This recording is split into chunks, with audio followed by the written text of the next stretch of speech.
Good morning and welcome, one and all, to Pacific414 Pop Talk. I am your host, Mike. This morning, I have several articles to talk about. Some articles to the possibility of Henry Cavill coming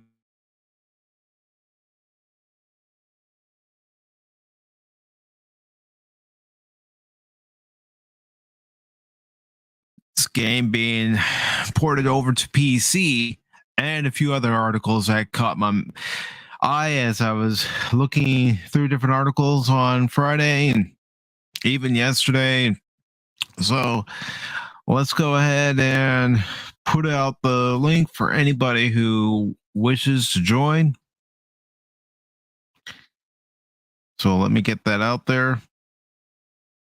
There it is. It's out there. I'm going to go ahead and pin it to the top for anybody who wishes to join me this morning here on Pacific414 Pop Talk Sunday morning edition. And before I get underway with any of the articles, I do want to say hello to a couple of members of the chat who are here right now.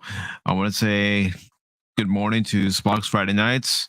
How are you doing, brother? And also, Keely Chow, Roll Tide, brother. Hope you're both doing well. Hope everyone's doing well this morning. And let me just get a few things up here. There we go. Got that going. And one more thing to get going, and then I'll start reading the first article. So there's that. And there's the first article.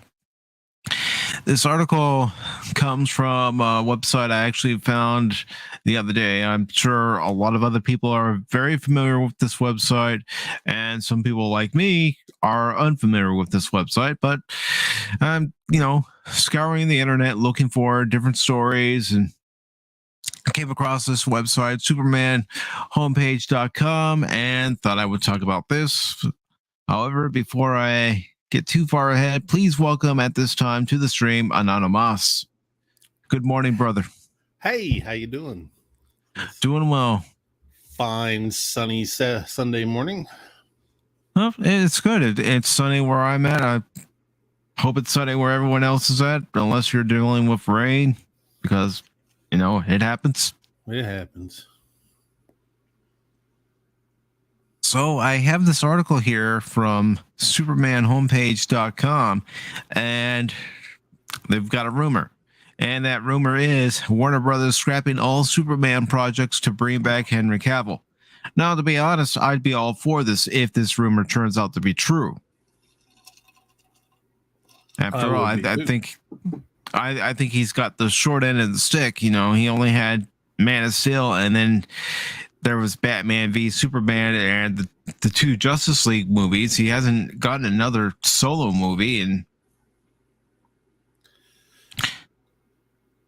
yeah, they should have done way more with him. It just is, and not only that, the movies that he was in weren't as good as they could be. Yeah, I mean, even the Snyder Cut, I'm sorry, 4 hours, I couldn't even sit through it all in one sitting. I had to pause it and take breaks. I couldn't do it. Well, everybody's different there, I think. But I watched the whole thing but we set aside time to do it though. Yeah. But I was good to go with that, and I thought it was better than the first edition. So yeah, the Joss Whedon cut. I'm watching the Joss Whedon cut in theaters, like those of you who have purchased tickets and you watched it in theaters when it came out. And I'm laughing at the special effects. I'm laughing at the storyline. I'm going, this movie's terrible. Yeah. I knew something looked weird. Something about it. I mean, I didn't pay that much attention to it. I don't think I even went to the theater to watch it. Or did I? Man, I can't remember. Usually I save theater time for blockbuster movies because it's so stinking expensive, and my theater's like 50 miles away, so it's an ordeal. So I don't remember if I went to the movies to watch this or not, but still it was very it was a very weird. At the time I watched it, this was back in the day where I wasn't able to pick up on stuff as easily as I do now. But yeah, the stuff didn't look right. The whole movie as a whole just wasn't right.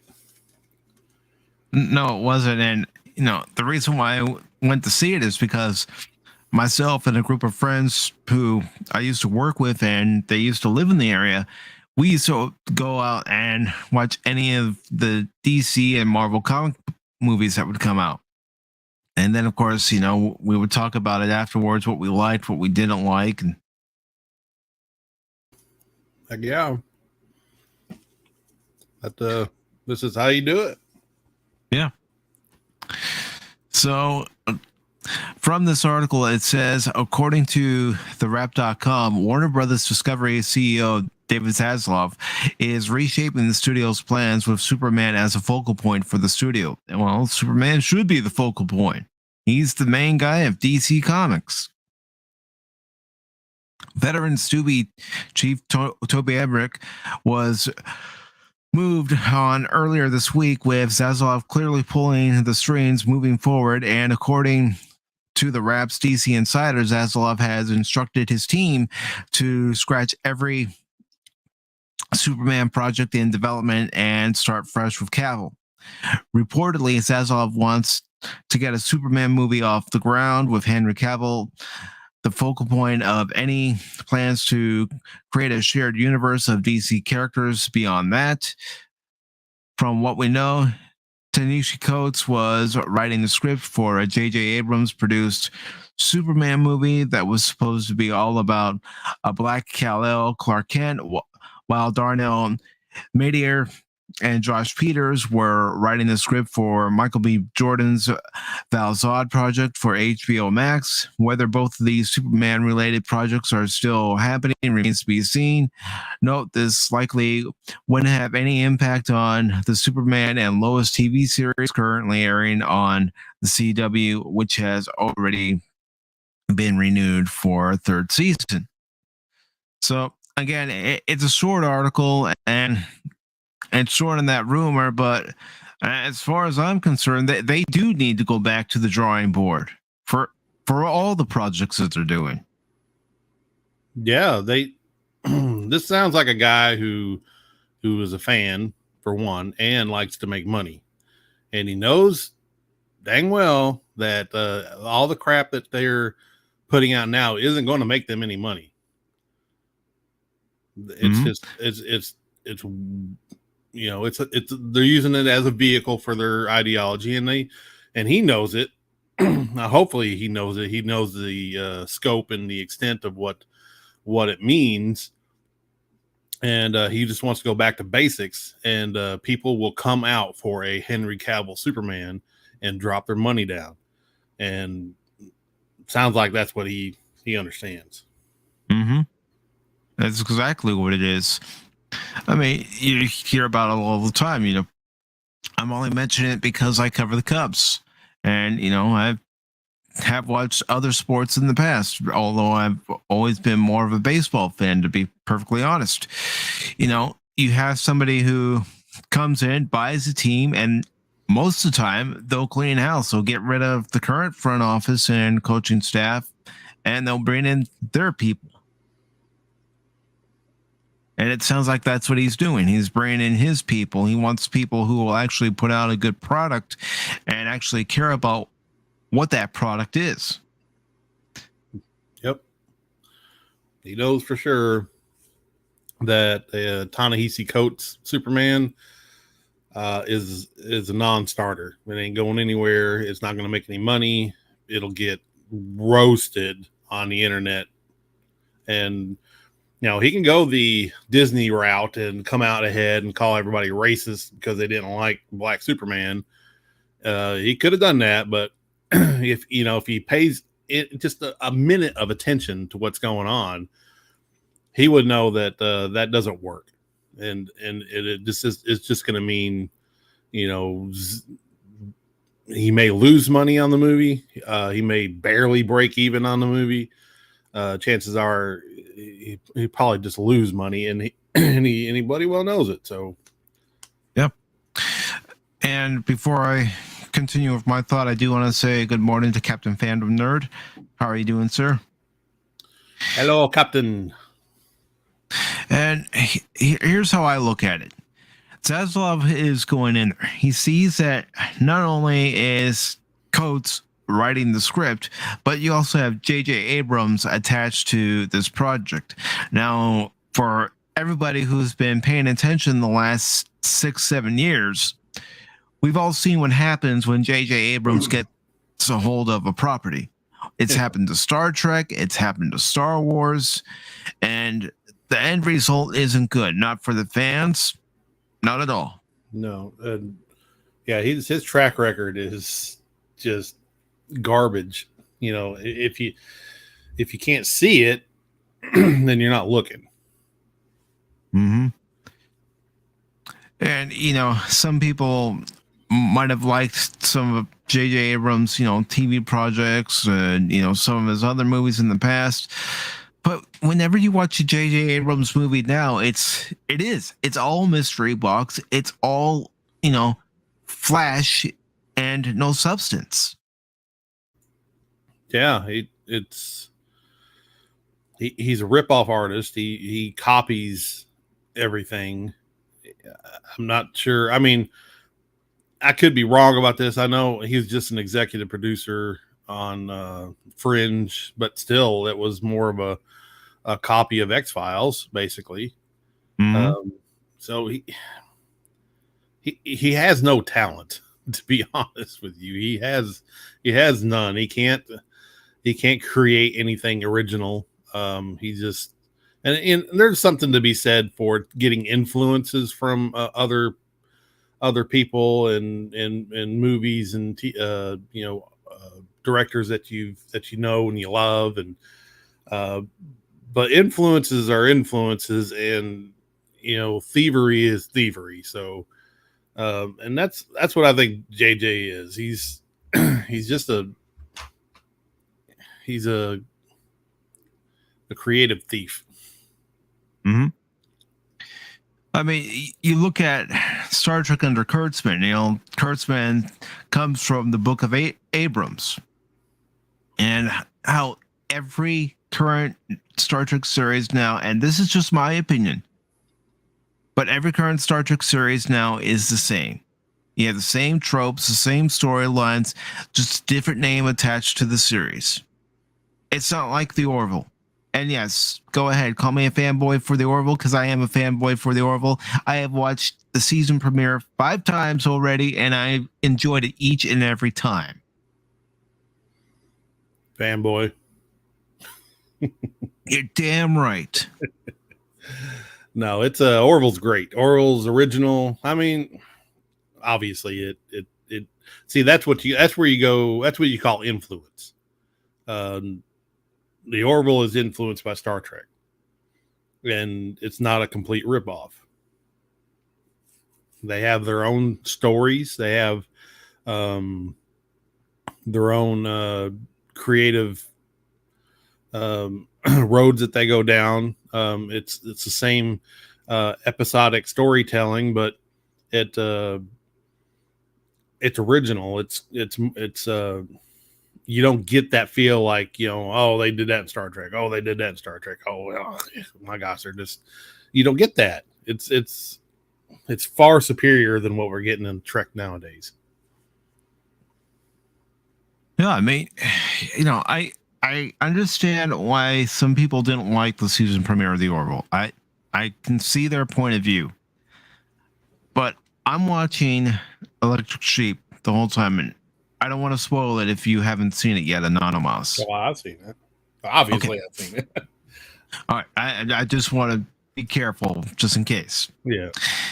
But, you know, I'm watching the episode from start to finish, and I could see where Marcus was coming from. I could see where Charlie was coming from. I could see where the crew themselves were coming from.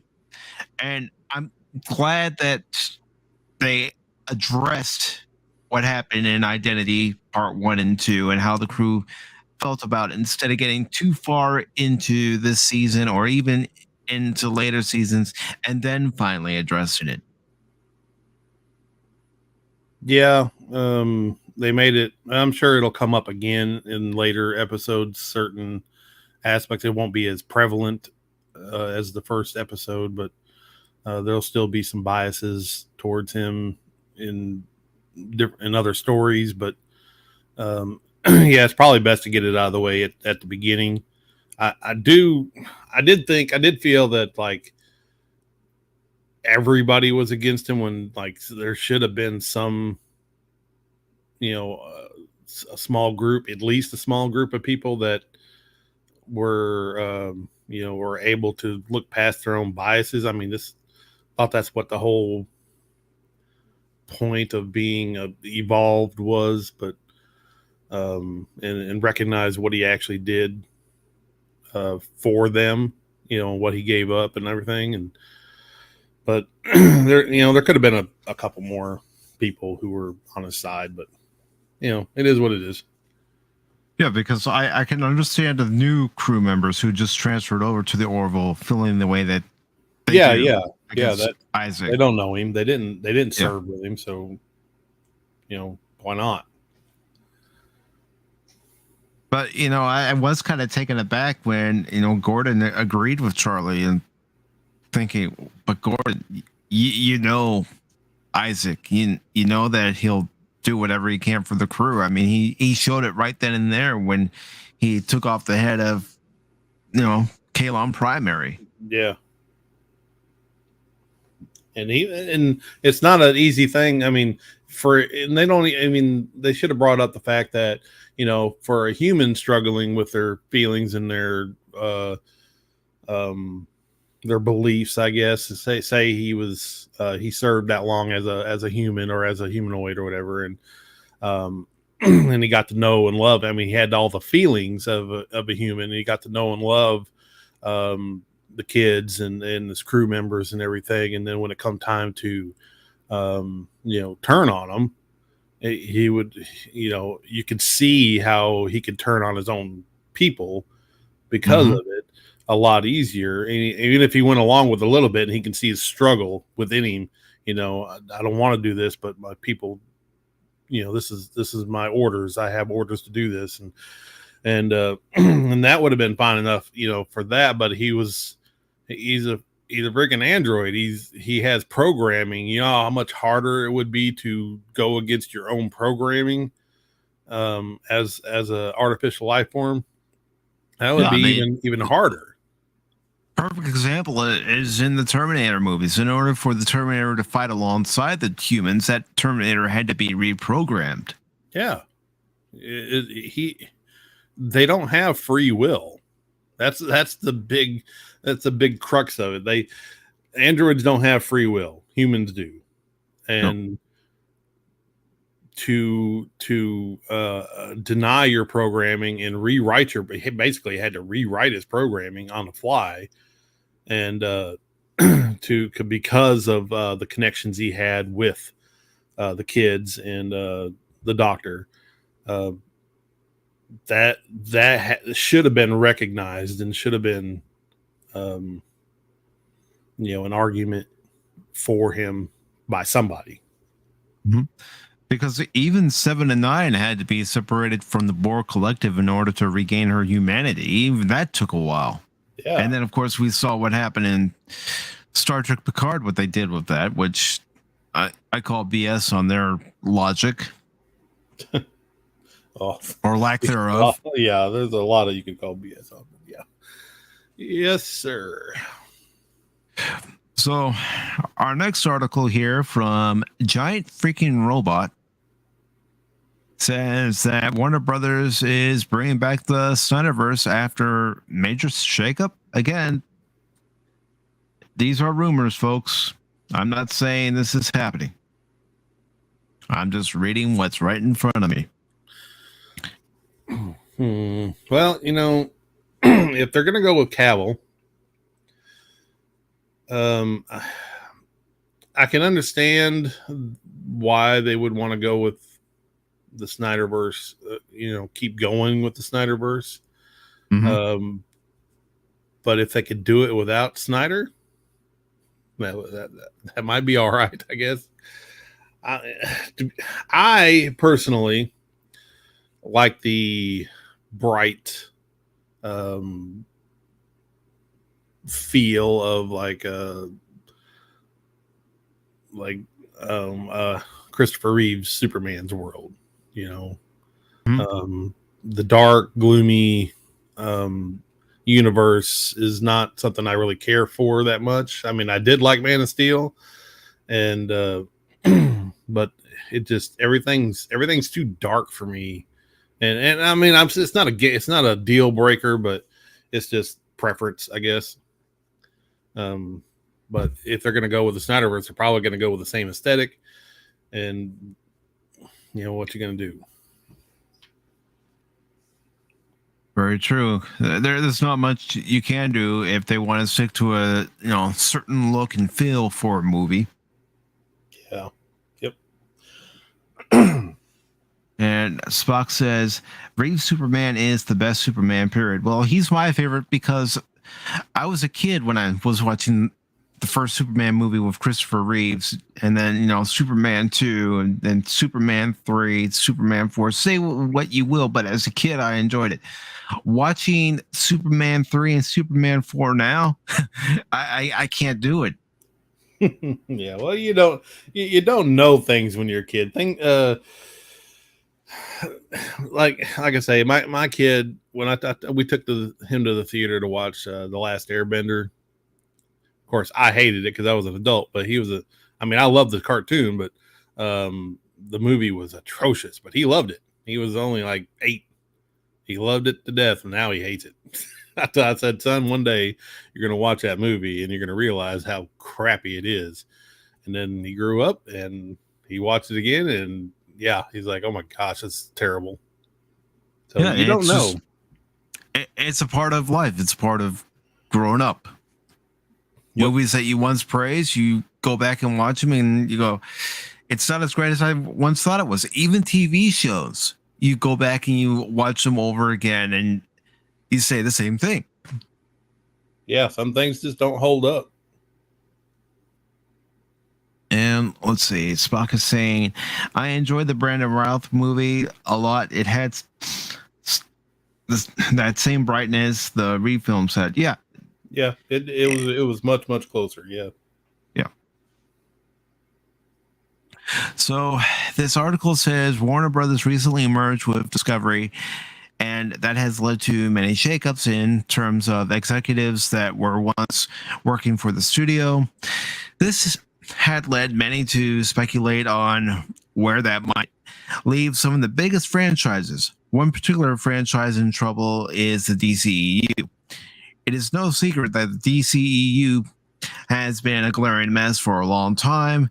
Most of the newer DC films have been lackluster in nature, but that could have been due to studio executives in charge of the slate of films. Well, usually it is because of the executives. That they get their hands mixed into what's going on with a movie or a TV show instead of letting those who are making it do their thing. And we've seen results in the past. You don't have to look any farther than Disney. Well, even Warner Brothers. I mean, they all do it, and we've seen the past 5, 6, 7 years. Well, I would say after phase 3 of Marvel, that's where you saw everything drop off a cliff. So and that's all due to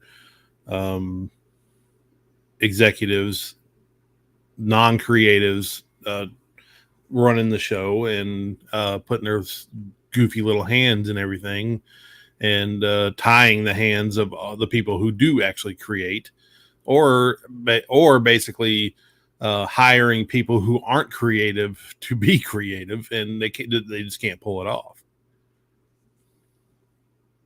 That's very true. I mean, I could name several TV shows that I've tried to watch, and I just can't do it. And of course, yes, one of them does start with Star and Trek. Yeah. Oh, man, I got the what, episode 3? No, I've only watched 2 episodes of Strange New Worlds, and thought about keep going because maybe I'd make another video about it, but I can't bring myself to do it. I just can't. I have no motivation to even try to watch it. I don't. It's terrible. I'm right there with you. And this article continues by saying most of the newer DC films have been lackluster in nature, but that could have been due to the studio executives in charge of the slate of films, but those big executives are leaving the company. CEO Toby Emmerich is now stepping down. Stepping down. Yeah, okay. Nah, he was told, bye-bye. Take your walking papers, clean out your office. You're done. Yeah, I know exactly how corporations work. It's they all decide, they all have greener pastures somewhere, and I had this opportunity to go over here and make my mark over here, or somebody called me and just gave me this, opened this door for me, and I decided to take it. No. Somebody else came in and gave you your walking papers, and you're just trying to save face. That's all it is. That's how it happens every freaking time. Nobody just leaves their job willingly in corporations, and unless they're handed a truckload of or more money, because that's all really what they want is more money. Power is secondary, I guess, in a corporation like that. But money's number one. Money talks. But if you suck at your job and there's somebody else over you, yeah, chances are you got fired. Yep. And the article continues by saying this could lead to the Snyderverse being restored. At least the fan below thinks so. So let's see what this fan below says. This tweet from Reyes Flores says, Ann Sarnoff, the woman who called the Snyderverse cul-de-sac, gone. Toby Emmerich, a scumbag with a deep hatred for Zack Snyder and all that is evil in the world, gone. Priya Dogra, the woman who called Zack Snyder Justice League a global phenomenon, promoted. So you can already see where the tide is turning, where the pendulum is swinging. Anybody who gave it a positive,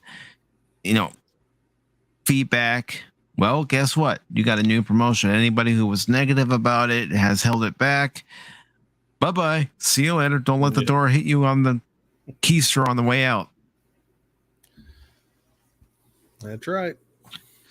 So the article continues by saying the initial Justice League film was an absolute mess. You don't have to tell us about it. Zack Snyder had to step out as he was mourning the loss of his son. Warner Brothers then decided to bring in Joss Whedon, who made things far worse. What resulted was a film that had little to no heart behind it, much like most of the films that have been released by DC lately. However, Snyder was asked to come back and reshoot a lot of what he originally shot for the film. What resulted was the Justice League Snyder Cut, which was leaps and bounds better than the original film and brought hope back to the Snyderverse. Now that the executives who basically barred the man for so long seem to have exited Warner Brothers completely, the pair taking over the film division of the newly crowned Warner Brothers Discovery are Michael DeLuca and Pamela Abdi. Sorry, I had to clear my throat. These producers have been longtime collaborators, recently spent their time at MGM. Now they are set to take over and hopefully fix whatever issues have been plaguing DC so far. The Snyderverse could theoretically be put back into place just based on the popularity of his cut of Justice League. The characters felt much more fleshed out than in the original film. And as previously stated, the film was much more well received by fans and critics. He was also responsible for Man of Steel, which is arguably one of the best Superman entries ever made. Though people have knocked him in the past, Snyder knows what he is doing. And I heard somebody want to pop back in, but I don't see anybody. Oh, there we go. Spock. Welcome, Hello. Spock. Yeah, I just Hello, wanted to Spock. jump in here quick talking about, just in general, because we're talking about Superman. Franchises like DC, or if we're talking, specifically popular characters like Superman, Batman, there should be a lot more caution taken in terms of creating a story, because there's already a bunch of pre-existing canon and, all that stuff you have to look at when you're making a movie for this character. And that's why in terms of like shows like The Orville, it's a lot better when it's brand new and they don't have to worry about stuff like that. That way they can just get the story across. And then, that's probably why in one way it's doing very well in terms of like viewers and everything, because people don't have to, I guess get, fans attacking them for saying, oh, you don't understand The Orville because there's this and that you didn't get to watch. But, that's where it's like, if they're going to make something about Superman, you got to take a lot of caution, because it's going to, if they do something slightly wrong that a lot of people have been used to since, the Reeves movies, or even before that with the comics, it's going to annoy them. And even if they make it into a separate universe, because it's still there, it still exists, and it's kind of unnecessary, if you ask me. They're just simply using these characters to tell their story, when really they should just make a new character to tell their story. You know what I mean? Mm-hmm. Yeah. Especially when you have a character who's been well established like Superman, who, as you said, Spock, has so many stories associated with him through the comic books that the folks who are very familiar with all those stories, they will come at you real quick saying, nope, this is wrong. This is what happened in the comics. Go back and fix it. Yeah, but it's saying even that you can adapt some stories from the comic books and still put your own spin on it. They've done it with kind all of the like Marvel they movies. did with the newest Batman movie. If we have a lot of people like that who do take inspiration and take that art very seriously, it could turn out to be something pretty good.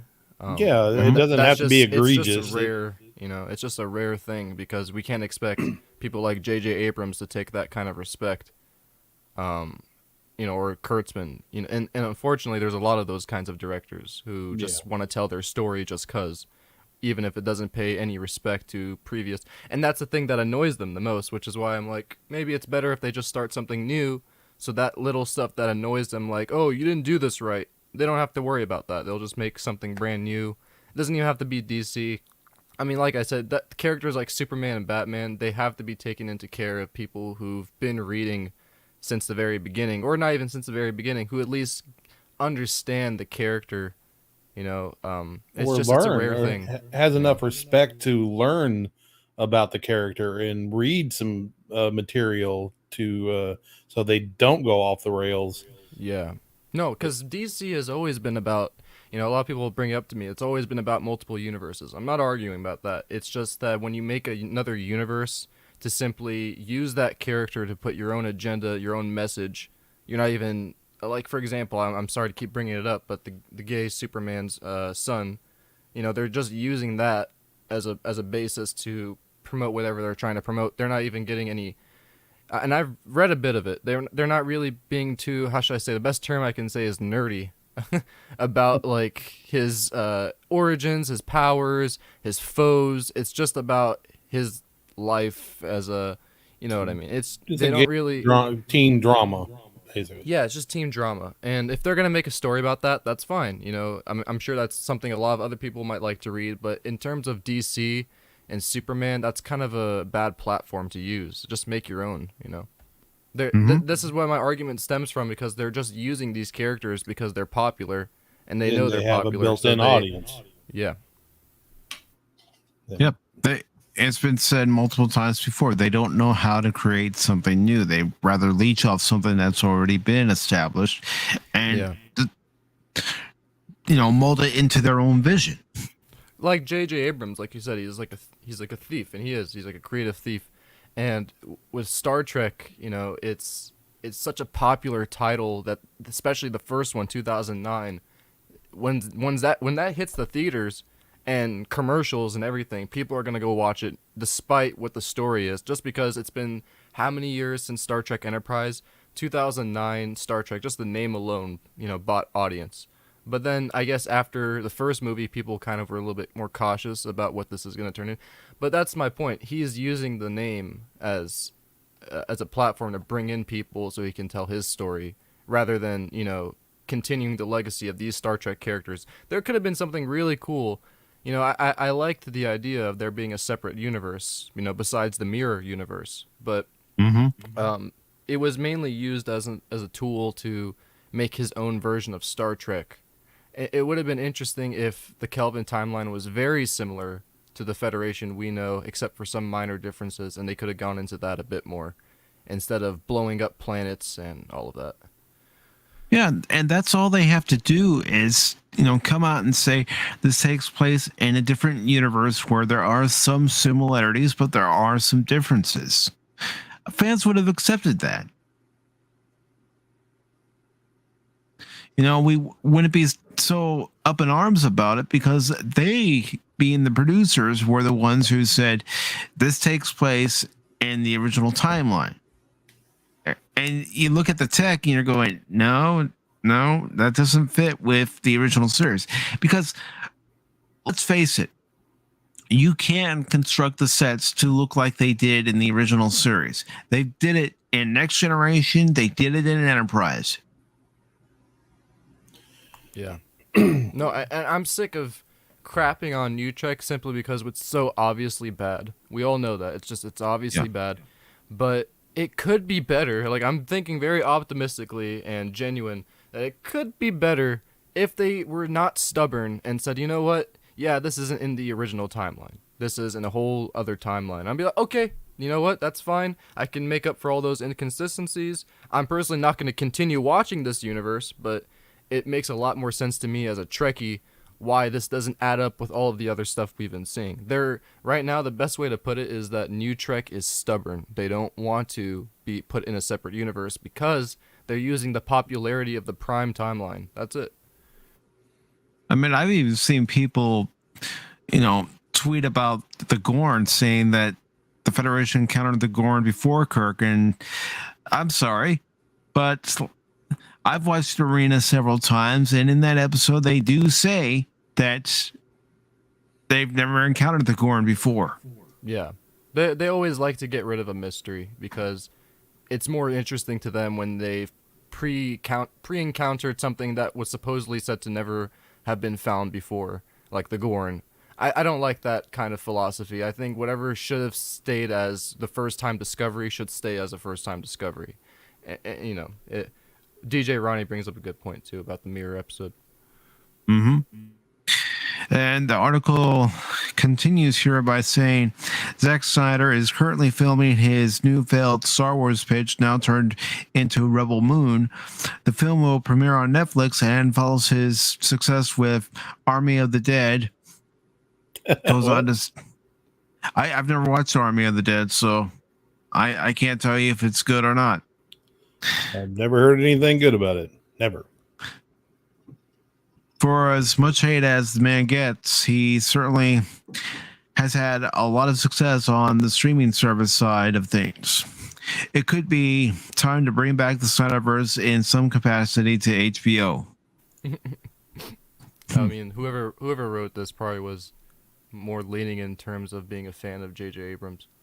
But I don't know. The reason he's doing very well at the box office or whatever is simply because, like you said, he's stealing platforms and using that as a boost, which is why they're doing well.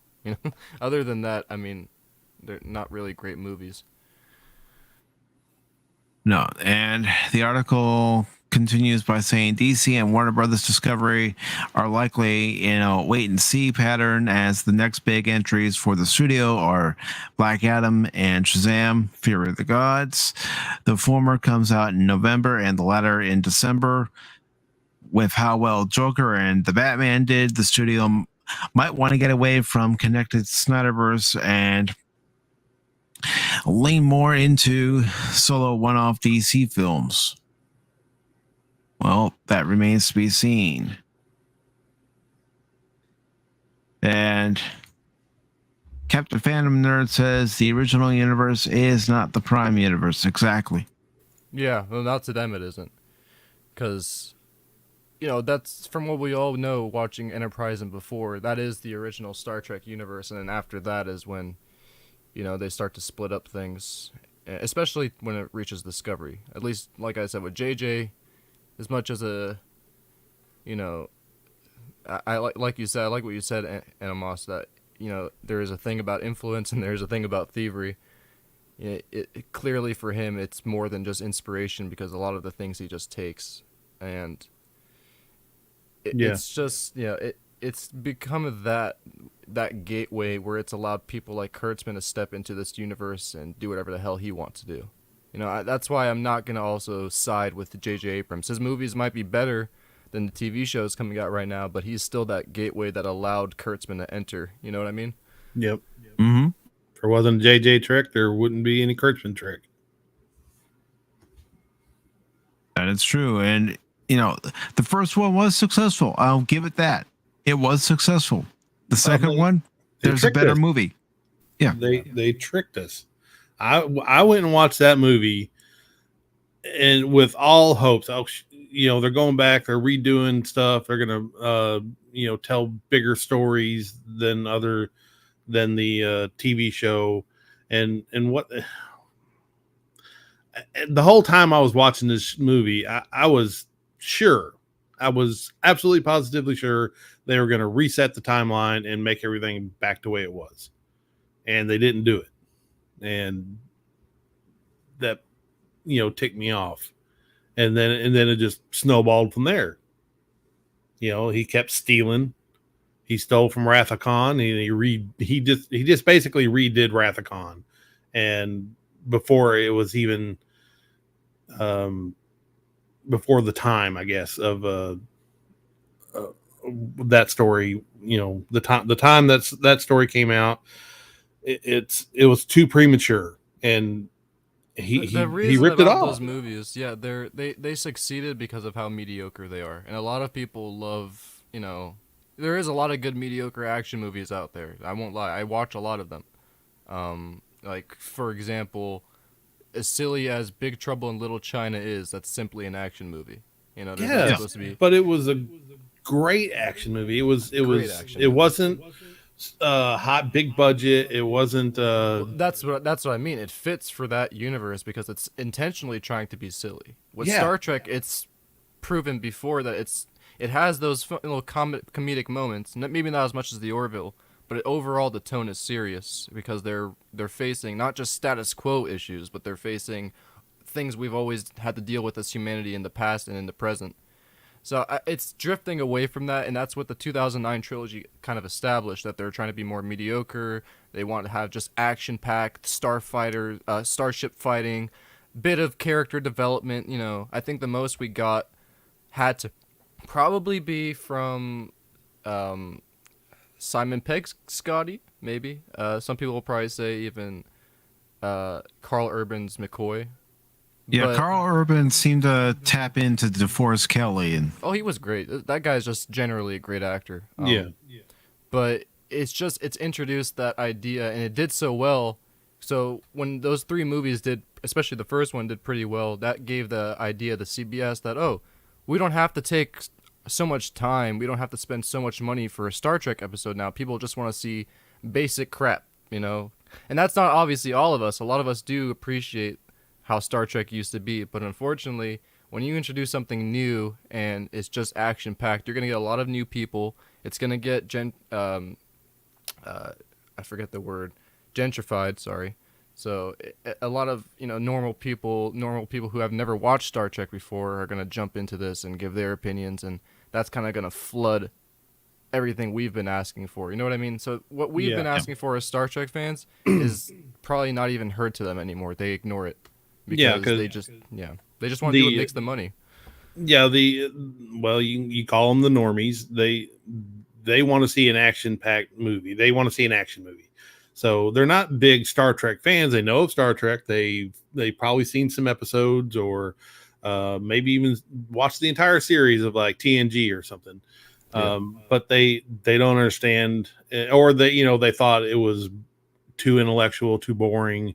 Because if you're not into the intellectual part of Star Trek, and sometimes it can be slow and methodical, and they didn't really care for that. But they see JJ's Trek on the in the advertisements and stuff, and then they think, "Ooh, this looks pretty good." You got spaceships and gunfights and just nonstop action. So yeah, they come out for that. They don't, and I have to respect a lot of the people who've been honest, especially with me, and because I get a lot of comments on Twitter and YouTube, people saying, "Oh, Spock, I've watched the Kelvin timeline films for the first time today, and I thought they were pretty good." And it made me rewatch the classics. Those are the people I really appreciate, because they were intrigued to go back and watch what made Star Trek to what it was in the Kelvin trilogy. That's awesome. But I was asked recently by friends if I'm gatekeeping, or if I consider people who like New Trek to not be Star Trek fans. And I'm going to rephrase what I told him. I do consider anybody who likes Star Trek to be a Star Trek fan. But I do have a disappointment level, and I also have something where I don't really consider you a genuine Star Trek fan if all you've seen is the new stuff and you never bothered to go back and watch at least one classic show. It doesn't have to be TOS. It could be Voyager, Deep Space Nine, or Enterprise. If you have never even bothered to watch any of those shows, I personally can't call you a genuine Star Trek fan. That's not me trying to gatekeep, but all you've seen is the new stuff. And personally, that doesn't really establish anything. So if you want to know what the universe is like, and you want to be a Star Trek fan, go watch the old stuff.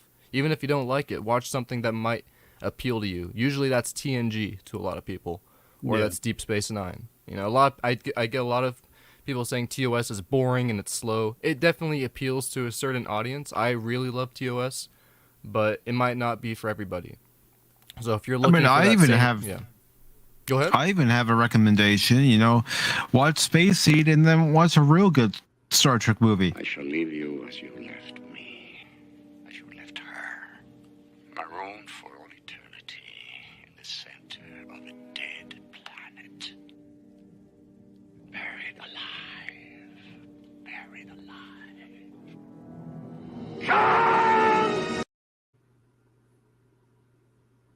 I love that. Yeah, all you gotta do is find that episode, then watch Wrath of Khan, and tell me what, if you like Star Trek or not. Yeah, and you never know. Even if you're watching right now and you're taking our advice and you say, "Fine, you know what? I'll watch the Space Seed episode." You never know. You might actually end up watching all of the episodes on TOS, because you'll eventually start to appreciate. Because here's the thing with TOS, you kind of get really depressed towards the end, because that style sort of fades away. You don't see that style anymore until maybe season 1 of TNG, but even so, it's still kind of different. You're gonna miss that, the retro, the grooviness to the original series. It's gonna fade. So I say watch before you don't know what you're missing. That's for sure. Yeah. Especially the first season of the original series. The first season has so many good episodes. The Squire Gothos, you have, Tomorrow's Yesterday. That's one of my favorite episodes from season 1. And then, of course, you have Amok Time and Space Seeds in my there. My favorite one, personally. And next to that would be Space Seed, and then I think it's changed since we did Paul's stream, because I rewatched it recently. It would be Space Seed number 2, and then 3 would be the Doomsday Machine, probably. Yeah, the Doomsday Machine is good, and of course, Where No Man Has Gone Before is a good episode. And Enemy Mine's a good episode from the original series. Oh yes, like episodes like the ones we're mentioning is just iconic for that series. And there is episodes like The Naked Time, which made its way into TNG because of how popular that episode was. Kind of made its way into TNG underneath The Naked Now. So it was kind of like a nice callback. And honestly, that's what I'm just trying to get to. If you haven't seen the original stuff, you're doing yourself a disservice. You know, if all you've seen is the new stuff, that's fine. I'm not going to hold anything against you. I'm not going to say, oh, you're not a Star Trek fan, you're an effing loser. No, whatever you like, that's your preference. But if you're that person who's never even given a thought to consider watching the old stuff, that's what I mean. You have to at least educate yourself a bit. Yeah, there has to be a litmus test of some sort. Yeah. In order I'm sure Star Wars fans are a lot rougher than me when it comes to this. You know, I'm sure like people who've just seen the sequel trilogy are just going to get a lot of hate, you know, and not even told this kind of advice. But, it applies for everything. If you've just seen the new stuff and there is pre-existing work, go check it out. Yes. Yeah, you have to. You just why wouldn't you? I would never understand that. I'm like, I was a kid. I seen some Star Trek back in the day. I mean, you had 3 channels, and I was born after it was already off the air, so you caught it in syndication whenever it was on. It was awesome, back to back.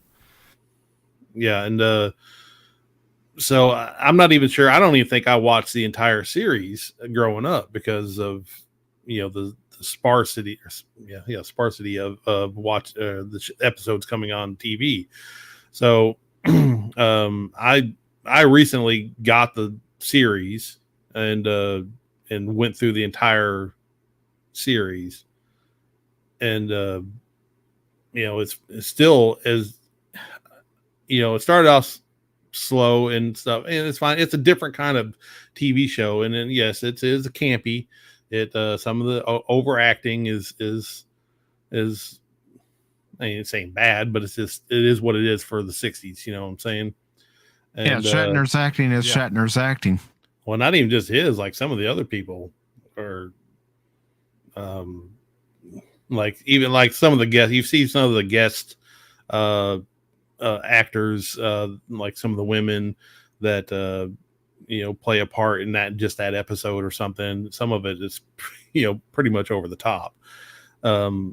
But it was fine. It was fine. It was the 60s. And I look at it through that lens, and it was good to me. And I loved watching the relationship between Spock and Kirk and McCoy develop over those seasons. And it was it's like a awesome. True brotherhood.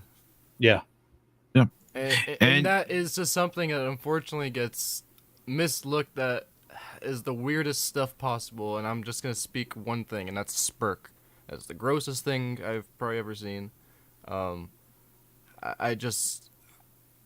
It's something like you said, not everybody unfortunately has that lens, which is disappointing because if people just take their time to watch a bunch of classic movies, then they'll see what you're talking about. It's that campy feeling that a lot of stuff is missing now, I think we could use that style a lot more currently.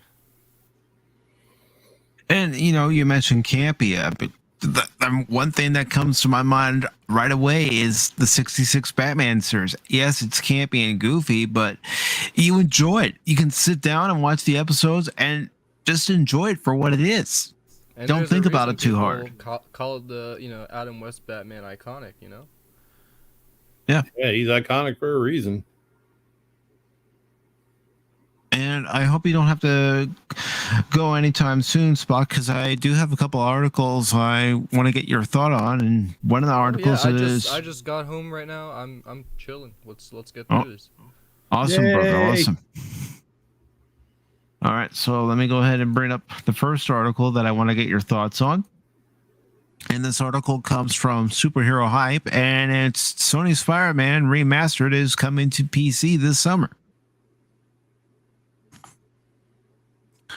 So this article says, in 2018, Marvel's Spider-Man quickly became one of the best titles on the PlayStation 4. Nearly 2 years ago, the title came to PlayStation 5 with a new edition called Spider-Man Remastered. Until now, PC gamers didn't get a chance to experience the game for themselves. But during Sony's State of Play, the company announced, announced that Spider-Man Remastered is finally making a leap to PC later this summer. I think they should do that for all their games. Let them have their time on the console. And I don't know about you guys, but when I read this and what Pacific's about to read, every time I see it, it just makes me smile. Yeah, I have Spider-Man. It's a fun game. I haven't completed it, but it's a fun game. Oh, I've gone through the whole thing, and I know putting it on PC is a good thing for. Cause I know everybody doesn't have a gaming computer and a PS4 or PS5, especially PS5. I mean, Especially PS5, can't even can't even get a hold of one. But that's the only reason I want it. Just FOMO. But yeah, most PC gamers still have consoles because there's games you can't play on a PC that you can on a console. And some games are better on a console than are on PC anyway. So there's not, I don't think there's a lot, just a ton of people that are solely PC gamers.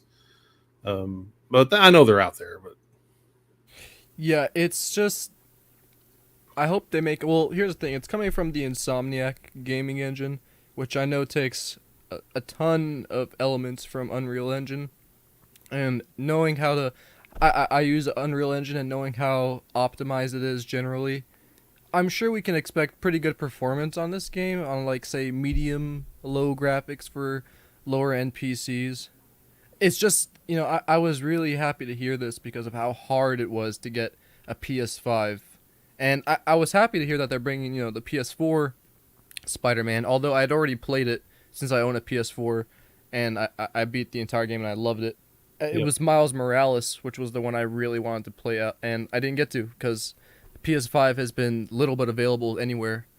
And, hearing this made me really happy because I'm like, I'm finally going to be... And not only that, I'm going to be able to replay the PS4 Spider-Man in the way I want to, and better looking graphics. And not only that, there's going to be mods. So we could look forward to a crap ton of mods. Whether the whole topic of mods are illegal and stuff like that, I'm not too sure. I don't think they are. As long as it's not really promoting anything bad, I would assume. But I think like as long as they keep it clean and it's not harming anybody, let them mod the unlike game. Some Skyrim mods. Yeah. But only one I'm looking forward to mod-wise in terms of maybe some graphical stuff. I know they changed Peter Parker's face, and I didn't really like that, so I would use a mod to make it revert to the original PS4 design. That's the only thing I would do. Why did they change his face? They made him more like Tom Holland. So he looks even younger than Miles Morales, so it throws me off. Oh, in the Miles Morales game? They did it for the Miles Morales game and the PS5 remaster. But if you still own the PS4 version, it's still the original one, you remember? Yeah. I think it should stay that one. That one's like... People say it's like an ugly version of Andrew Garfield, and I kind of see it. But, I mean, it was its own. And the whole point of this game was to be its own universe. Not just take Tom Holland's face and put it on the character. I thought that was a dumb decision. Yeah, because, I mean, why not ride the hype of the movie? It really didn't make any sense to me. But if there's mods coming out for this, then it probably shouldn't really matter anymore.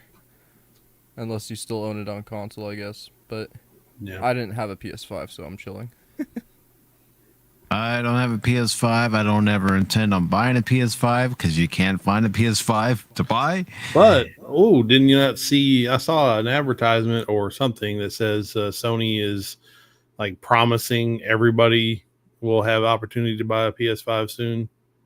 It's like, I'll believe it when I see it. Yeah, well, that also. But if it happens, I mean, how are they making this happen? Well, I mean, because they've been strapped with production problems, I guess. Last I read, they were having a chip shortage. And that's why you haven't seen them on the shelves. Yeah, honestly, after hearing this, I don't think I'm in being rushed anymore to get a PS5 because this was the only reason I wanted it for Miles Morales. I know there are some other exclusives, including a new God of War game. Um, that's probably the only reason I would consider getting it, but it's not like on my to-do list anymore, which is kind of sad. The PS4 was so easy to get. It was Yeah. like as soon as it came out, people got it. Yeah, I mean, you did have to wait for a little while, but once they got everything going, they were readily available on the store shelves for anybody who wanted to buy one. Even in Christmas, I got my kid a PS4 for Christmas. That was Yeah, easy. like Just went down I the store just and had bought to one. order mine online. I waited a week and then boom, it came. It's crazy. Yeah, I ordered the PS4 once it was announced, for the pre-order. Got it Yeah. that very day It it was was a good supposed to be one. released. And they made the pro version, right? Those are the ones I always miss out on. Unfortunately, I always get it like straight away. The only one I ever got, luckily, was the PS2 Slim. But other than that, I've always had the fat version of the console. Yeah, I don't have a 4K TV, so I had no reason to buy a PS4 Pro. Yeah. And it didn't really feature too much backwards compatibility, or am I wrong on that? No, they didn't have any backwards compatibility. That's the PS3 then. That's crazy. And that was only a certain PS3. All of the PS3s didn't have backward compatibility. Yeah, it was the I- pro version, right? I think. I used to have the fat PS3. Yeah, the that 60 one was able gigabyte to play one, all it- your PS2 games and everything. It was awesome. PS1, PS2, and PS3. My kid And just then- bought the backwards compatible PS3 from a movie and game store the other day, or like last month. So he's See, in like there. that's crazy how much easier those are to get compared to PS5s. It's crazy. They should. I really hope that changes though, because I do want to play the God of War game. It looks pretty cool. Yeah, there's certain consoles I will buy just to play the exclusive game. I will buy a freaking Nintendo Switch to play Zelda. Or Yeah, every time a Zelda came out, I bought the freaking console. Big part Though because I feel of like Zelda. I'd be super confused. I've never played Zelda before, and I know Breath of the Wild is the popular one, but there is like 100 PS2 games. No, I'm sure. Yeah, PS2 probably had a ton of exclusive games. So I'm like missing out on a huge chunk of the story, and I hate doing that. Well, the thing about Zelda is, it has so many iterations that are, different versions of the story being Oh. told. I don't think it would, matter which one you picked up. No, Oh.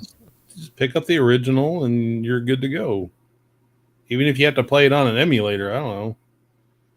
I did not know they were all at different iterations. I thought it was just one giant concise story. No, no. Mm-mm.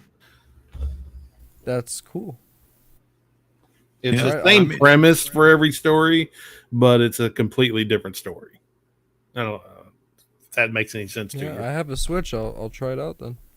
Sure, yeah. Yeah. If you got a Switch, get it. Definitely try the original Zelda. You're Okay, probably yeah. gonna look at it and go, "These graphics, yeah, those graphics are awesome." Wait, Back wait. in For 85. PlayStation 2? No. It's no, only no. Nintendo. Oh, okay. That's what I'm saying. Like Zelda is an exclusive Nintendo game. You can't get it on anything else. So Roger. that's see why what I you bought mean. all the Nintendos. Okay.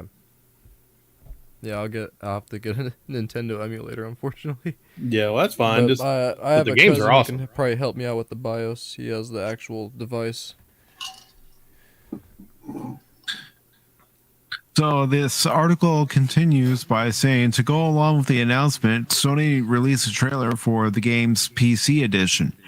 There is nothing here that players of the game on PS4 or PS5 haven't seen before, but it really is one of the all-time great superhero games, and this trailer simply reminds us why.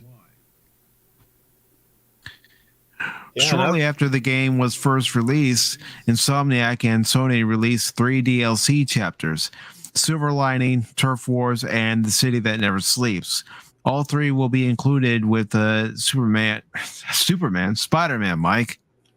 Spider-Man Remastered. just as they were on PS5. Additionally, the official PlayStation blog revealed that Spider-Man Miles Morales will also come to PC this fall. Spider-Man Remastered will be released on PC on August 12th. Are you excited to see this game jump to PC? Hell yeah. It'll give many gamers who didn't even have a PS4 a chance Crap, to man, play we've the been game. asking for this since the first one dropped. Come on. Yeah. What's going on? You guys are late. So let's go ahead and take a look at the trailer. Let's do this. Oh, dude, on PC, it's gonna be since the consoles, even the PS5 is like limited to what 60 frames, right? This is gonna be above that, like 120 frames. Sacrificing so much and Can you guys hear asking the for audio? nothing. Yeah. If you want to change the world, you have to be the kind of man who can make the hardest decisions. Do you really need two of those? You are everything that's wrong with this city! I'm gonna go, Oh man, Do this your is so cool. You can't just push people around like that. just ask for help next time. Time to bring back the glory days!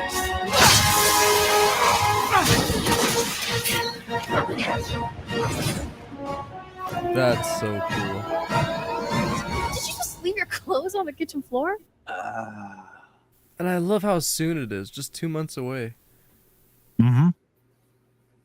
It's incredible. Yeah, but if there's anything I know, Spider-Man was the first comic series I used growing up because that was the only one I had available as a kid.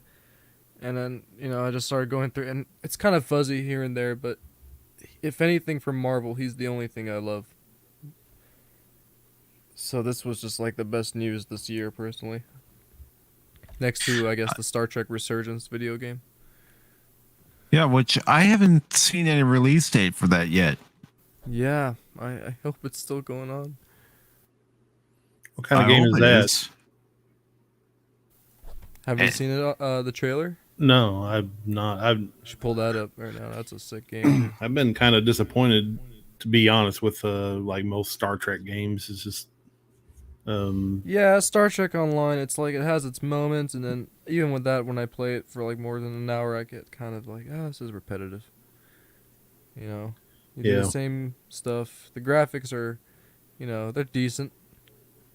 But wait till you see this game, like Star Trek Resurgence. There's even a gameplay footage they show in the trailer of one of the officers using a phaser on the ship's hull, like she's out in space walking on the ship's hull. It's pretty sick.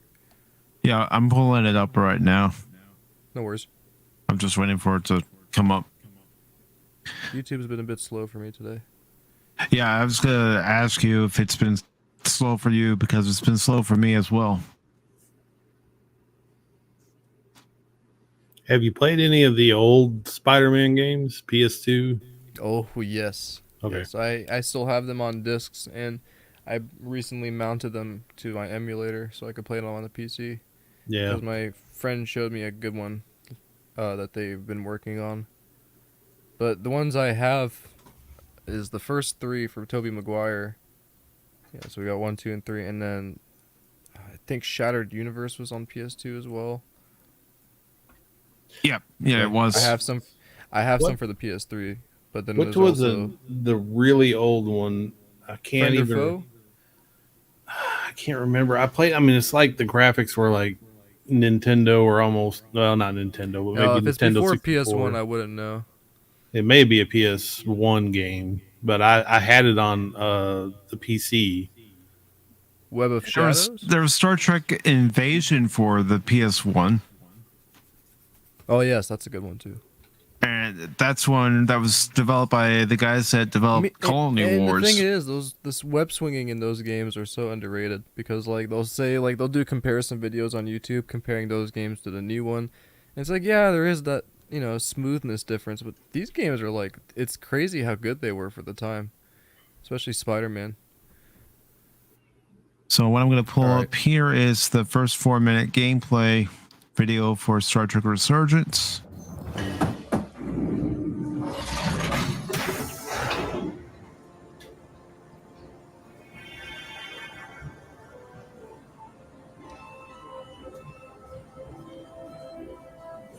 I thought the thing was totally fried.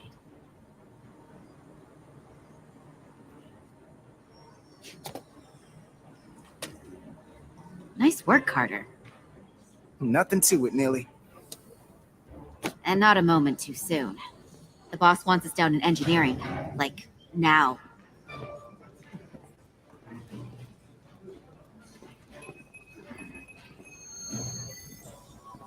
A big step up in graphics.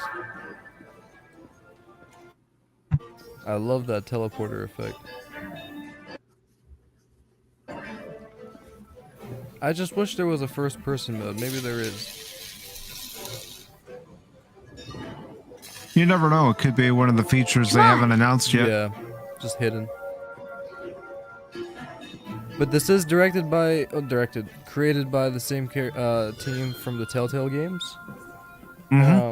And they, from what I've heard, I'm not sure if it's been confirmed or not, it's going to be one of the most ambitious projects they've had because they're doing a lot more things than they haven't done in other games. For example, like, I think The Walking Dead was one of their games as well. Walking Dead was one of their games. There was a Batman Telltale game. There was also a Back to the Future Telltale game. Because you remember how those worked, right? You just click and they do it, and then you can kind of move your character around and to the scene. This is going to be like, how should I say, almost, I don't want to say Skyrim. There's not that much exploration. I heard the new Echo just arrived. In terms of Won't character be long accessibility, before we get underway. that's what it's going to be like. I just hope whatever Trovok called us down for like is something good. Jedi Outcast. I can never tell. Jedi Ken. Outcast, perfect. I'd rather not end up degausing plasma manifolds. Hanging upside down But it makes still me has queasy. those Telltale elements with the... What's the matter, Neely? Afraid of a little hard work? That's what I A like. little That's hard work? kind of, I Really? guess, fitting for A Star little? Trek. You make your own 6 story. months of putting this ship back together is a lot of hard work. Yeah, and here we are. Just about ready to go.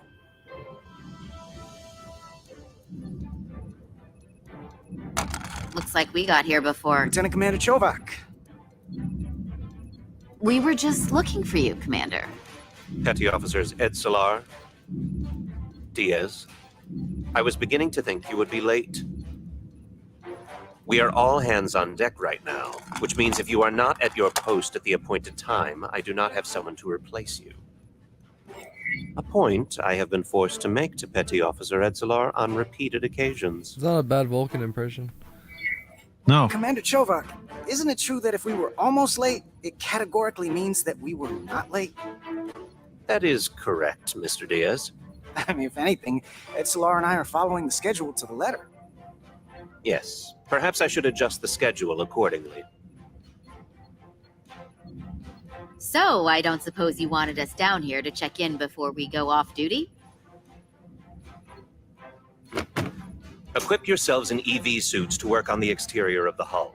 I need you to tune the structural integrity field for optimal performance. The subspace distortions and ionic interference we are experiencing are preventing the proper calibration. But this ship must be ready to depart shortly. Already feels despite the 100% storm. more Star Trek The than most of precise the shows nature of now. these disturbances are not fully understood. That's But true. many systems have been affected None by of the the wide characters band are of whining. emissive activity. How concerned should we be about the storm? Are you worried? Vulcans do not worry. We calculate the variables and take appropriate precautions to mitigate the risk. Right now, that entails making critical preparations, because long-range sensors show that I these like the setting a disturbances will lot. be more severe at our destination, the Hotari The system. lighting is pretty cool. You have your orders. Mm-hmm. Do not delay. Yes, Roger Commander that. Chovak. Yeah, I like that. It's going to be interesting to see what the final product looks like. After all, that was only just a work in progress. Work in progress. I just hope it doesn't end up like 1313. Scrapped. Gosh, Yeah. I was looking forward to that. I know, me too. All right, so But back on Spider-Man, what was your favorite part about the PlayStation one, PS4?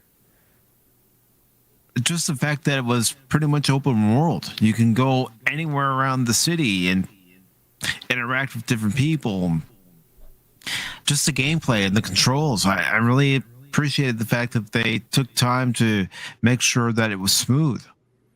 I hate playing games where, the control is so wonky. Yeah, like even cinematic into gameplay. It felt like it was all seamless. I love that. Mhm. Yeah, it was a big step up from the PS2, PS3 games. Although they were great, I loved them. I loved, man, you just sitting on top of like the Empire State Building and just drop all the way down before you swing out. It gives you that feeling in your gut. That's a mark of a good quality game. That it is. I mean, I hate, playing a new game, and I'm a big stickler for controls, just so you all know. And if the controls are wonky from the get-go, it's like, well, there goes some money wasted. Yeah, and it can get overcomplicated too. And I do feel that maybe the the controls in that Spider-Man game can get complicated at times. It did have a good tutorial, and I love that. So you could go back in and relearn your button combinations and stuff, instead of just smashing your fingers into the buttons and hope you got something good. Mm-hmm. Hope for the best. Okay, what if I do this combination? Oh, wait a minute. That's not what I wanted to do. Yeah. So you just keep doing it. Figure out one move, you just keep doing it over and over and over again. Why are you doing that same move? It's the only move I can master. I know. Well, how did you just do that? I don't know how I did that one. Oh my god. I love that caption right there. Not caption, the title right there. I'm happy it didn't get made, to be honest. I think Tron 2 was kind of a good end. So this article from Geek Tyrant says Tron 3 was so close to getting made, but Marvel and Star Wars killed it. And the article goes on to say, no, go ahead, Anonymous. It could have been, I know there's a lot of hate for, I don't know if there's a lot of hate, but there's some hate for Tron Legacy. I particularly liked it. Yes, great movie. They were just getting started on the whole digital animated people, and everything's got to start somewhere. So I don't give that any hate at all. And I like the story, but yeah, I don't know where they were going to go with it after that, and it could turn out god awful. Or, if they had somebody really good, it's a 50-50. So yeah, it's like, don't take that risk, It's like it was a happy ending. Yeah. So if they're gonna continue anything, it should be the animated show, the Tron Uprising show, which was like explaining Beck and Tron a lot. I thought if anything they should continue that way.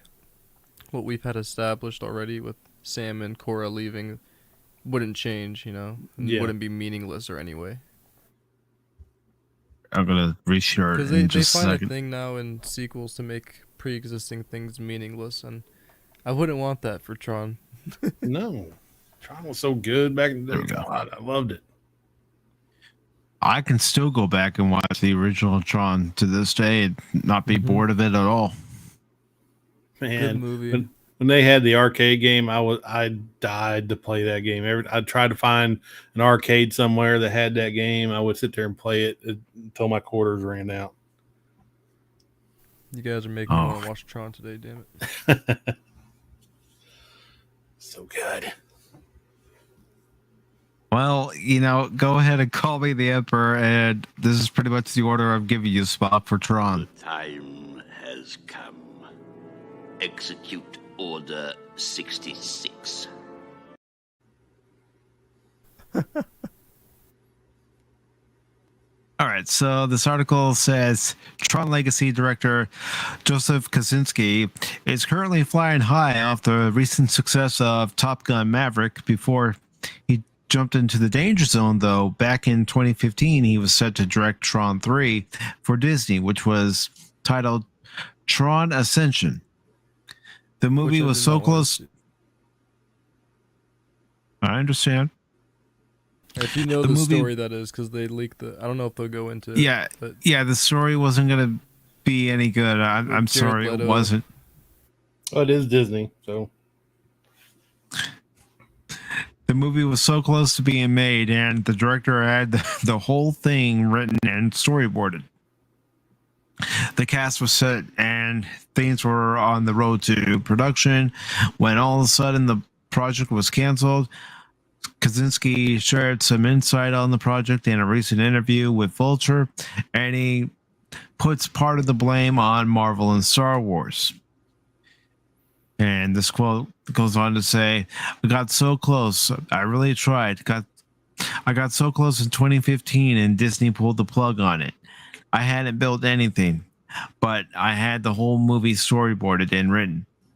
I was really excited because it was inverting the idea. It was all about that stuff coming into our world, and it was about the blending of the two. But it was a different Disney by 2015 when I made Tron Legacy. They didn't own Marvel. They didn't own Star Wars. We were the play for fantasy and science fiction. And once you've got those other two things under your umbrella, it makes sense that you're going to put your money into a known property and not the weird art student with black fingernails in the corner that was Tron. And it's okay. Had I made Tron Ascension, I wouldn't have made Only the Brave, and I wouldn't have made the movies I made. But remember, the first Tron was not a hit when it came out. It's a cult classic, and if Tron Legacy is becoming the same thing, I couldn't be more thrilled. When previously talking about his story, director Joseph Kosinski talked about it, saying the movie was called Tron Ascension.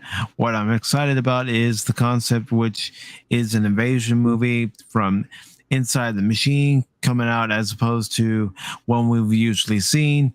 So we hinted at that at the end of Legacy with, and I'm going to mispronounce this name and I do apologize, Quora coming out. But the idea for Ascension was a movie that was the first act in the real world. The second act was in the world of Tron, or multiple worlds of Tron. And the third act was totally in the real world. And I think that really blows open the concept of Tron in a way that would be thrilling to see on screen. But there's also a really interesting character study in Korra, and a stranger in strange land trying to figure out where she belongs, having lived in the real world for a few years. Excuse me. My allergies are really kicking up. And where does she fit? Yeah, I mean, it's I like the idea, but that's what I mean. There's a thing where it starts to drag on too much, and what is, a Tron movie without the grid? If it's just going to take place in the real world, it's going to, I don't know. Are they going to convert the real world into digital? If it's something like that, where the grid and the real world meet, then it's still kind of like that science fiction element, that would be cool. Because right now, it's, for what it sounds like, it's not even going to be like a science fiction movie. It's just Korra in the real world. Yeah, and is she still digital? Is she flesh and blood now? Yeah. It would make more sense if she was still digital somehow. Well, I don't know. I mean, would it make sense or not? Yeah, they have to explain that better. And I would have to say if this that does eventually get made, I'm not going to be totally against. I'll see it, but I don't know. I still think that Tron 2 is a good end to it. Really is. I think it'll have to be, because Disney is not in any shape to make this kind of movie and make it good. Yeah. So you fear for every movie that Disney makes. You fear for it. You do. I mean, we've seen what they've done with their movies in the past, and Obi-Wan. Yeah. I'm sorry, I'm just not 100% behind the series. I laugh. I should not laugh at a Star Wars show. I shouldn't. It shouldn't be a comedy. But 3 or 4 times I laughed out loud watching these episodes, and it should not be. This is ridiculous. It should still be a space opera. A lot of people didn't like that stuff from the prequels, but there's a thing where everything has to have its own originality. Not everything has to be a godforsaken Stranger Things show. Hey, Stranger Things 4 is actually better than Kenobi. So no, you know what I mean. They're all taking Stranger Things kind of started that style. They own it. Now everyone's kind of taking it and using it. Comedy or at one has point to exist in every universe that doesn't really need it. I mean, comedy, sure, but I mean, like in a way of directing, Star Wars isn't supposed to be comedic. It's supposed to be serious. Yeah, but they were trying to be. That's the bad part. They were trying to be serious, and it came off. I couldn't help but laugh at it. It was ridiculously, moronic, and it didn't belong, and it was out of place, and I just busted out laughing when I saw like the chase scene. I was laughing the entire time I was watching that chase scene. I couldn't freaking believe it. I'm watching it on our friend's Discord, and in my mind, I'm going, whoop, whoop, whoop, whoop, whoop, whoop, whoop, whoop. It was so bad. So yeah, the crux of the point is Disney can't make crap. So leave Tron alone, let it sit, and we'll be happy. Yeah. This article goes on to say that he went on to explain what Korra would have been able to do in the real world as the first digital human hybrid. Goes on to say, I don't see them having superpowers. I don't see them being able to shoot lasers from their eyes. Really? No lasers from their eyes? No freaking laser beams? Well, throw me a bone here. I want to see lasers come from their eyes. It'd be total crap then. It'd be a total B movie, and I'm all for it. Oh, weird. So I read the rest of this. Interesting. Yeah. But anyways, they wouldn't be shooting lasers from their eyes or do what I would consider to be a superhero type movie. But in her DNA itself, her being the first digital human hybrid, there's something in her being that allows objects from inside the grid to exist in the real world and makes them permanent.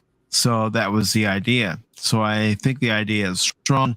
It's just a matter of the right time and right place and the stars aligning as they have to do for movies. And then the author of the article goes on to say, I really do wish that Tron Ascension would have been made. I love Tron and Tron Legacy, and I was really excited for a third film. Unfortunately, that version of the movie isn't going to happen. There is a third film in development. Give it a chance. You never know it. It could turn out to be a good product. Like, and the actors say something like, "No, we're good," or like, why did they scrap that and just go with Jared Leto? That's the only part that will ever confuse me. Yeah. They decided to go with Morbius. Even in this paragraph here, it's talking about how there's a third film in development with Jared Leto, but that will be different from what this was going to be. Who knows? It's going to be crap. Yeah. But again, even the author's asking if it'll ever happen. I don't think it will. I think Disney's pretty much given up on Tron. They canceled the Tron animated series that I heard a lot of people raving about and, saying it was a very good series, and that's what they do. They gave up on properties real quick, except for Star Wars, where they keep throwing more and more out there, and you need to give it a break. You need to give Star Wars a break. I might be alone in that, but it needs a break. Everything needs a break after a while. Yeah, a break would be good, but abandonment would be even better at this point, or sell it to somebody who cares about the actual IP instead of making money or pushing a message. But all they see it as a cash cow. But I don't see how they're making any money off of it. I really don't. Well, they did make money off the sequel series, and but that was at the beginning. I mean, they didn't. People didn't see this coming. They didn't see what they were going to be doing to this franchise, and I guarantee if they made 3 films now the same way, they would not make any freaking money. No, because all we wanted, especially for Force Awakens, was to see the reunion between Han, Luke, and Leia, and we didn't get that. Nope. It should have been, about the 3 of them, and the 3 of them at the end of the movie passing the torch to Finn, Poe, and Rey. Yeah, more so Finn, but yeah. Yeah, Finn should have been trained in the ways of the Jedi. Yeah, and if Rey wasn't, I didn't mind that the main character was a woman. Nobody cared that she was a woman, but we did care that she was a freaking Mary Sue, and that's not appealing to anybody. Well, any normal, rational person. They made her stronger than what she really is. There's something about Finn's character, the fact that he comes from being a stormtrooper, and then eventually becomes a Jedi. That's awesome. Yeah, that would have been such a good story arc if they hadn't abandoned it. That's he should have been the strongest one next to Rey, and hell, maybe a third we don't know about. It could have been a cool duo maybe, but her taking the Skywalker name was, oh god, we can go into that for hours. Well, I do have an article here ready to fire up, and it is about Obi-Wan Kenobi and of course everything going on surrounding Moses Ingram. Listen, I've seen her acting, and I think a lot of it has to do with bad writing. An actor. You could say that, but Ewan McGregor even has bad writing, but he still can pull his lines off in a more quality acting way. I have nothing against her. It's just I think setting her off on Star Wars was a bit overwhelming. Has she been in anything else? Let me look it up. Maybe some plays. I don't know. That's how most actors probably start, but I haven't seen her in any other movies. See, all I can judge of her acting skills is by this, and they were highly underwhelming. That I've seen better acting in B movies, to be honest with you, and it's nothing to do with her skin color. Don't give a crap. It's just you can see good acting, and it always bugged me in his stupid little car video that she's an amazing actor or she's a brilliant actor. I said no. Helen Mirren is a brilliant actor. It's just Anthony Hopkins is a brilliant There's something actor. when you know that Leia, the kid actor, is better than is more convincing than Moses Ingram, then you have a problem. I know it is bad. It's nothing against the actress. I know she's trying her best, and that's and what I mean. she does have I think they set her off script. on an overwhelming project because Star Wars is big, and there's so much you have to take into account, and you have to be convincing. And I think adding new actors they're gonna have a tougher time trying to fit themselves into that universe. But other than that, it's just her diction is a bit off when she speaks. It doesn't really convince me. It doesn't sell me. She's a one tone. She doesn't emote anything but anger. She's too aggressive, and I said this to a friend. She's overly aggressive in these scenes where she's highly likely to get killed by her own friends than she is by her own enemies. She's not complicated. She's not complex as a human, and it's just Because you see the entire time she annoys both the Inquisitors, well, especially the Justin Lin character. Yeah. Because, the sixth brother even tells her, you got to stay in your place, stay in your lane. You don't dictate what goes on here. It's Lord Vader who tells us If what to that's do. what they're trying to do, then it's like, okay. But she kind of reminds me of the character who's supposed to die, and it sounds rough, but supposed to get killed by another character to display some sort of strength, like Darth Vader, for example. She fails him, and then display his strength, but she's still around and kicking, and it doesn't make it's not believable. That's the whole problem. If she was to play someone else, like a different character, not an Inquisitor, I think an Inquisitor was a bad role for her. She played somebody that Obi-Wan meets later on in like Tatooine, or I forget the name of the planet that he's on in the third episode, and just makes friends or something, as like she's someone who helps him get off planet. That could have been better. I think an Inquisitor was a bit too much in terms of, I don't know.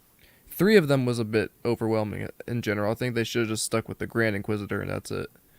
Yeah, and they didn't write her very well. I mean, yeah, she's a single note. She has ambition and maybe over ambitious, but she's not conniving enough to be, she wants to rise in the ranks, but she's just blatant with her plans and her ways that it draws attention to herself. It could have been, again, like, no disrespect towards the actress. It's not her fault. It's just that's the character. I think they just put her into a bad spot and it gave her a bad image, and everyone who was being obviously racist and sending her rude comments, that's just unacceptable. Yeah, all 4 of them. But it's just you tend to notice things when you're watching as an audience, and you can't be dumb. You can't just consume. You have to be analytical and talk about some things. So those are just the things I noticed personally. But other than that, I like the show. It's not a bad show. I just was kind of underwhelmed a bit from the Obi-Wan and Vader fight. I enjoyed more of the dialogue than anything. Yeah. But I should have been like jumping out of my seat when they were fighting. Oh, the fight was terrible. Yeah. Oh my gosh. They're trying to say like Obi-Wan's out of it, That I don't understand either. That's a direction that but look at him in the face. A New Hope. he kicks ass. Yeah. His whole life. And knowing I see what they're he trying to needs do saying there. They're trying to do what happened with Boba Fett. That they're actually weak, but it's something about the inhabitants that make them stronger. Maybe somebody teaches Obi-Wan how to fight again. And yeah, the girl Leia will. I'm so sick of that. That's their plan. That's tear the men down, and build up the. Like, why can't he just generally be good when he's taught as a Jedi? That doesn't just leave him, no matter how much he doesn't practice it. It's like playing basketball. I haven't played basketball in like 5 years, but whenever I get past the ball, I can always make a bucket. It doesn't leave you. Yeah, it's like riding a bike. Yeah, it's like riding a bike. It's ridiculous, and this was more apparent in my opinion in the Boba Fett show, because we all knew him to be a badass figure. I mean, more so Jango Fett, but also Boba Fett. There was a reason why he was the feared bounty hunter. Yeah, and he gets his ass beat by a bunch of Tuskens, and they're the ones who teach him how to actually fight.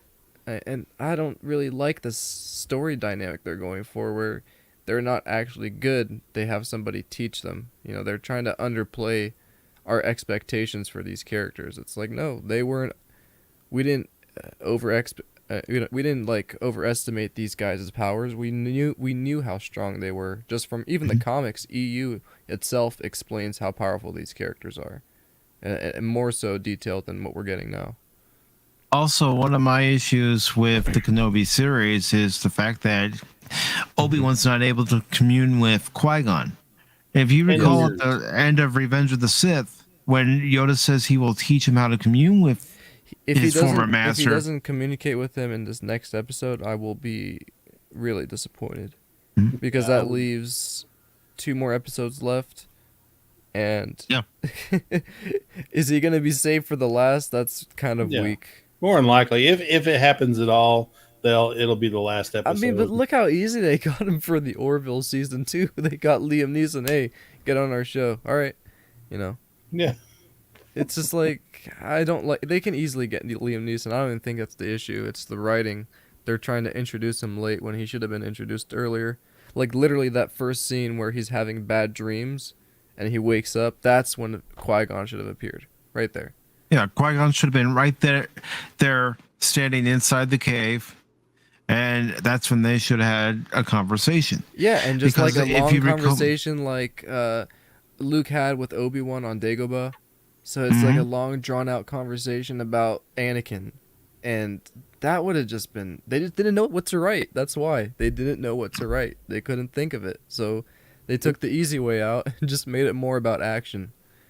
So And another reason I'm going back to Revenge of the Sith is because when you're watching that scene, you see Obi-Wan's eyes light up when Yoda mentions Qui-Gon and that Yoda can teach him a way to communicate with him once again. There's hope in his eyes. yeah. Being able to And speak it's with his almost former like master. after that movie, maybe a year or 2 later, that they actually talk. That's when you're... Not 10 years... I don't know. 10 years was a bit... there's some weird decisions. Like I said, I dislike the show, but I dislike some of the ideas. It's just like I feel like personally I could have thought of something better, and I'm not much of a creator, but it's crazy. I'm sure some people who are even more well versed in Star Wars could have thought of something better. It's just like such lazy ideas. I'm sure anybody in their right mind who are prequel fans would have had a Qui-Gon and Obi-Wan conversation by now. Yeah, you take any 5 or 6 random Star Wars YouTubers and stick them in a room, and they could have come up with a better story. They all agree with exactly. And Spock, I'm going to disagree with you on you saying that you're not much of a creator. You are a creator. You did that episodic series, episode 1. It took time to do it. Thank you. But you were able to formulate a story, put it together, and then you asked folks like me and Purple Valkyrie and others to voice characters. And everyone looking forward to the episode 2. It is taking a while, a lot longer than expected, but it is still happening. And it's exciting to work on stuff like that.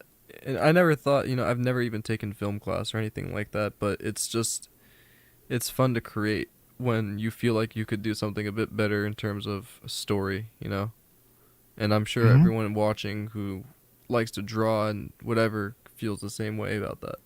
Yeah, it's nice when you're working, you got your creative juices flowing, you got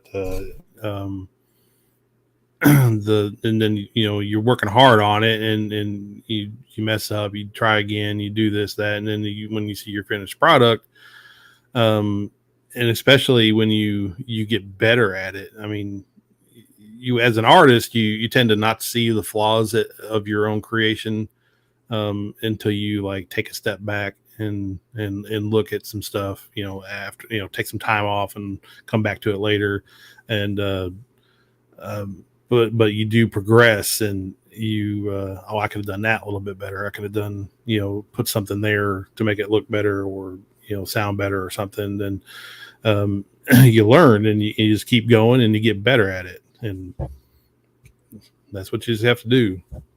Yeah, it's like editing a video, and that takes time to learn. You watch your first edits, and you go, I could fix that, or maybe I should leave that part in to give people, a better idea of what I'm trying to say. You go through your videos to see what needs to stay, what needs to go. And sometimes you have to redub something. Yeah. Every time I make a video, I'm like, I have to write a script out because I can't talk in a coherent manner, and I can't get all the information out that I want. I'm afraid I'm going to miss something. But even after I record all the audio and then start putting it with video, I'm listening to it. I rewatch the video several times, and I'm like, I don't really like that part, so I cut it out, redub it, maybe redo it, rewrite it, and then re-record it. Or this whole little part here doesn't even work, so I cut it out, and it's tedious, but it needs to be done.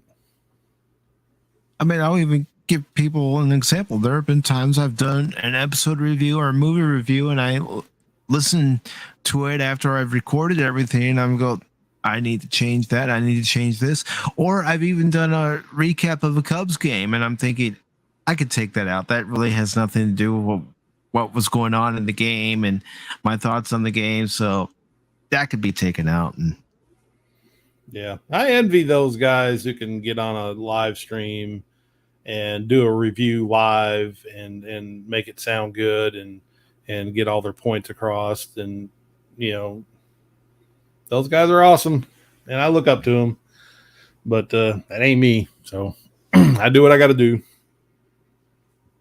no, because there are times I could speak for myself on this where I don't articulate it the way I want to.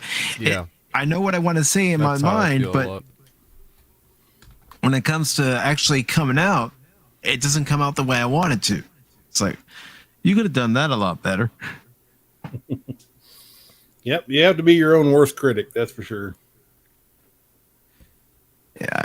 One of the compliments I received recently was I'm unorthodox when it comes to my content because I do things outside of the box. I don't do it like everyone else does. But that's how I think. I think outside of the box. When someone says, this is how everyone else is doing it, it's like, well, here's my stamp. I'm going to put my own stamp on it. Yeah, and I don't like Spock here. He does the Star Trek the movies, or I don't know what you call it, movie or episode, I guess maybe. In Star Trek Online. Yeah, and that was a unique avenue to take for your creative abilities. So, it's just something. Yeah, I haven't seen it before, and I was like, well, it was like a point you brought up earlier. Not too many people have gaming setups, so maybe not too many people are able to play the game, or maybe people just don't want to play games, so they just like the stories. True. So it's like, I'm surprised nobody had done that before. I'm like, here you go. But I can see why. It's really, when I'm working on this, it's really tough because I have to use the editor engine a lot to, it's like an actual movie, so I'm taking a bunch of different shots and angles and takes, and it takes up a lot of space on my computer too, believe it or not. Yeah. But it's also putting all those scenes together and the audio together and asking everybody for, oh, Pacific's gone. Oh no, it's our show now. What the crap? It's our show now. But yeah, just taking all the pieces of audio and asking for permission to use that audio. It's like a whole thing. So I can see why a lot of people haven't done it. It's tough. Yeah, and the harder it is, the least likely somebody like on our scale would shy away from it. So I compliment you, man, doing that kind of work. Thank you so much. Your words mean a lot. Because it's better than some words I've gotten. Well, like, how come you haven't done this already? The work's already done for you. No, there's more to it than the work. The work isn't done for you. That's for sure.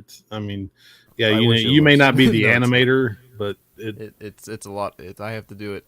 I can see like the reason I say Pacific, like I'm not much of a creator, is one the video I reposted on Twitter of the Orville's Pro Tools, like all of the editing they had to do. It's like a giant, like wallpaper size editing they'd had to do. Like it's crazy. But that's nuts. Because they have a giant team. I'm only, unfortunately, one person. But I have an awesome group of voice actors that help and give me a lot of good ideas. Well, even when we're all doing our own live streams, people don't realize that when you're one person trying to do everything, it, it could be difficult sometimes, depending on what you're trying to keep track of, and if you're trying to keep things flowing to a certain extent. Yeah. I don't know. I don't do live streams, but I believe you. I really do. Go ahead. I do wish that I was at the level of some other streamers I watch, but at the same time, I don't want to copy and paste everything that they do, and somebody comes to my channel and goes, "You're just doing what so and so does." Well, I mean, I don't want to be a carbon copy of their live stream, is what I'm trying to say. Yeah, I got you. And there's a lot of it's not always just a carbon copy. I know you do a different kind of setup here, but the same thing that like Nerdrotic does, and there's several of people out there that well, he's evolved. I mean, he started out the same way everybody else does. You pick your favorite TV show or pop culture stuff, and then you talk about it, and you have people on to talk with you. And but he's evolved into something different, I think, that others aren't doing. Yeah, because he had Alex Jones on Friday Night Tights this past Friday, and that was doing Game Busters both in the chat and in views because people were interested. So he's he basically upgraded from where a lot of YouTubers are, pop culture YouTubers are, and he's evolved past this low level stuff, because he still does some stuff, like, I mean, he won't like live stream watching like Game of Thrones like he used to. He'll do a review of something if it's complete garbage, and do a live view of that, or he'll do a 2-hour stream talking about Star Trek Picard or something. And but for the most part, it's a production. He's got people working with him. He's got Quarterback Garrett. He's got X-Ray Girl, Perry Chan. They're all editing his videos and making them a little bit more polished. And even the that one video he just came out with not too long ago was a pretty good production. I can't even remember what it was about. It was the top 5 most violated franchises, I guess. Mm-hmm. So you just have to work at what get better at it, evolve, go off in your own direction a little bit, that's different than other people, like like Clobbering Times. He does his Star Trek show reviews and stuff. That's different than a lot of other people do. And there's a lot of variety on YouTube, and some people might start off as a copy, not really a copy, but just kind of doing the same thing some other YouTubers are doing. But eventually, you'll figure something else out, and you'll go off in your own direction and be different than everybody else. I would love, if I could do it, if I could be a live streamer, I would love to have a Stargate channel and sit there and review episodes and talk about Stargate, all the freaking time. That would be peachy. I'd love it, but it is what it is. Yeah, that would be your ideal situation for you, because we all have things that we gravitate to. I know, I'm gonna say it, And whether you guys agree or disagree, it's still how I feel. I know probably one of the things that hurts me is because I do react to the Cubs after each game I'm able to watch. So, that probably does hurt me as far as views and, The algorithm too, because it's not. If you had a different channel that only did that, the algorithm might be more favorable, I guess. But the way I also look at it too, and yes, this is probably me being stubborn as well, but I'm giving you an aspect of me. And part of me is not only liking things in pop culture and video games, but also being a baseball fan, being a Cubs fan. yeah, I mean that's the thing you're into, and that's the thing you want to talk about, and that's great. And I just noticed Nerdporial was here. Yes, Nerdporial, the admin. Yes. New Orville thumbnail is up. And Nerdporial is saying, "Do it, Anonymous. Woo me into Stargate." Brian, watch Stargate. It's worth it. I couldn't get into the show, but I love the movie. Oh, that's disappointing. No, Stargate's so good. And it's, if you started off with the first season, I understand, but you got to look at it like most TV shows, especially sci-fi stuff. It gets its footing, in the second season. It is what it is in the first season, and it's just trying to figure it out. And this show only had like half the budget of other sci-fi shows of the era. So they were working on a shoestring budget, but the show itself and the people, the actors, the writers, the writing is really good. The actors are really good. They love working on the show, and it shows in the episode. So if you push past the first season, and there's some really good episodes in that first season too that stand out. So yeah, I think it wasn't really as much as I didn't like it. I promised to continue after the first episode, and I never did. Yeah. Well, you probably learned that there was no full frontal nudity after the first episode, so he's like, I've totally forgotten everything, so I'm gonna be excited rewatching it, or watching it for the first time. Yeah. Oh man, if I could throw you on another franchise like that, that'd be so nice. Just because I know the newest one has Robert Picardo on it, which is what I want to get to. The newest one. Atlantis, I think. Oh yeah. Atlantis. Oh, he starts out in SG-1, and then he goes to Atlantis.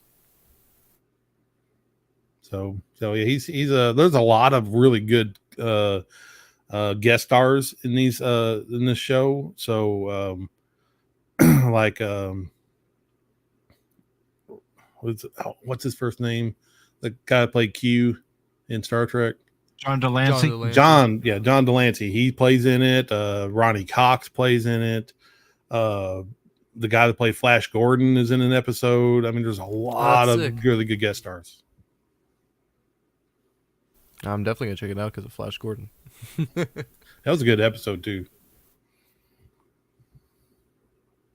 All right. So this article from Bounding in the Comics says Chicago typewriter creator Brandon Fiadino recently reacted to Obi-Wan Kenobi actor Ewan McGregor's commendation of Star Wars fans and the recent controversy surrounding actress Moses Ingram as a marketing op by Disney.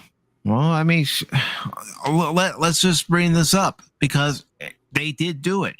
They shrunk Finn on the poster for China. So what does that tell you?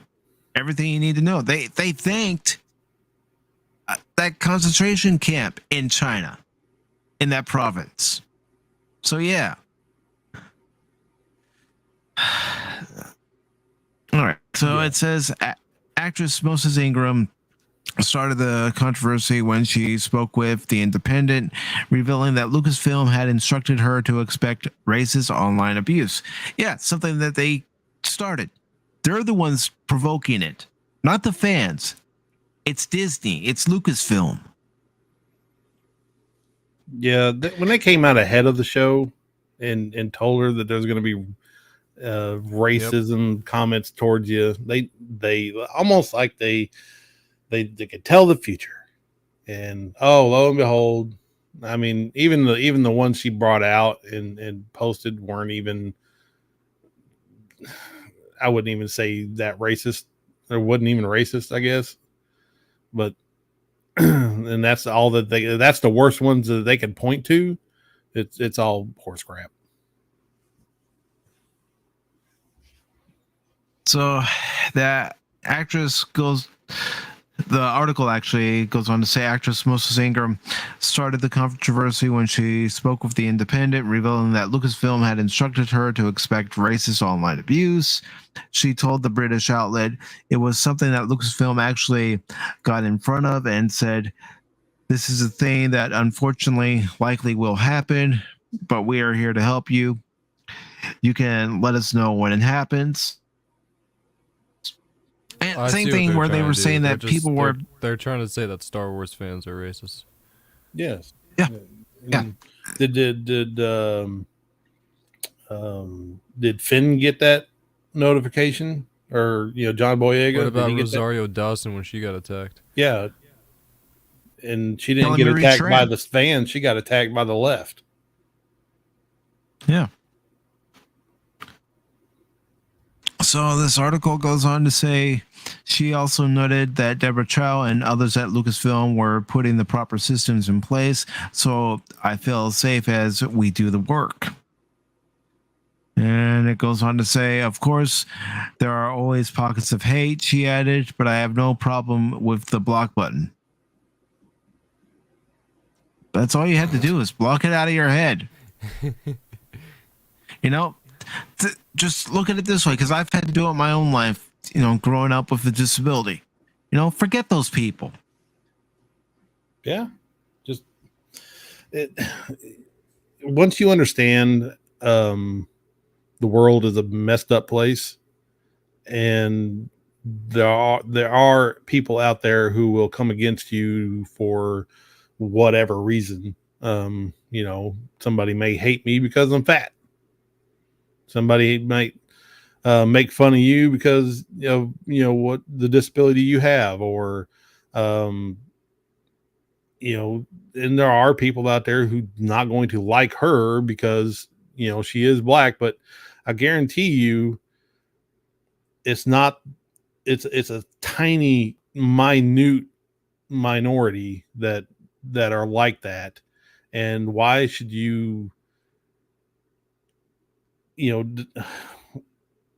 Why should you spend your time one moment thinking about what a few people think of you for whatever reason, when the vast majority of people are, well, you really shouldn't even care about what anybody thinks, but only about what you think of yourself. I mean, you have to have some sort of self-awareness,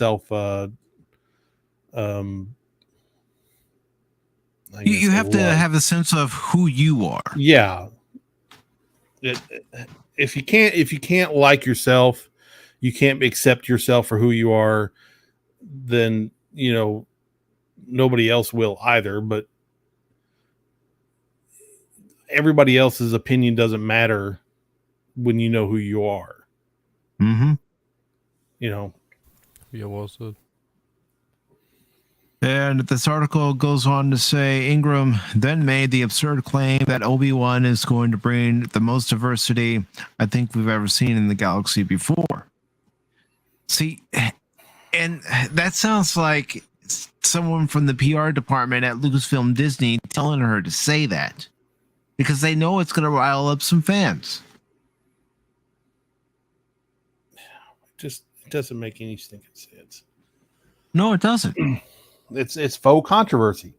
It's all it is. Trying to, I don't know if they got this idea in their head that any PR is good PR. Corporations have weird ways of thinking. They really do. Working at one, even smaller corporations, they have this weird idea that a manager is a manager is a manager. So a person who manages accounts receivable can manage like an IT department. It doesn't matter when it's complete nonsense. It's horse crap. It doesn't work out. There's always problems when your manager doesn't know anything of what you're doing, and it's just a weird thought process that they have, and they have, and more than that. But it's the same thing with them. They think, putting out negative, press is still, and calling your fans racist is still something that will draw people to your TV show or your movie, and get people to drop their money. I don't understand it. It's just a negative thing that drives people away, and they don't see it. Yeah, and unfortunately, they're never going to see it because they live in a bubble. Yeah, that's the worst part too, because they can't. All they have is yes men hanging around. Nobody in the lower decks is going to push against it because they're a fear of losing their jobs. Nobody's going to speak out because they'll get ridiculed by their, not just people above them, but the people sitting beside them. If there is anybody with any common sense, in that area, but yeah, they all, yes, sure, that sounds good, yeah, okay. And then they go home and think, oh my God, this is gonna end us, but they'll toe the line. They won't say it in front of their boss. They're gonna do whatever they can to keep their job. Yep. They want to work in that environment so bad that they will do anything to stay there and watch it, fall apart. And this article goes on to say, she added, to me, it's long overdue. If you got talking droids and aliens, but no people of color, it doesn't make any sense. It's 2022, And see, right there, I'm sorry, but Lando, Billy D. Williams, Mace Windu. Yeah. Come on. You had the two coolest characters in Mace Windu and Lando, and everybody loves them. Nobody cares about their skin color. Everybody loves them for their character.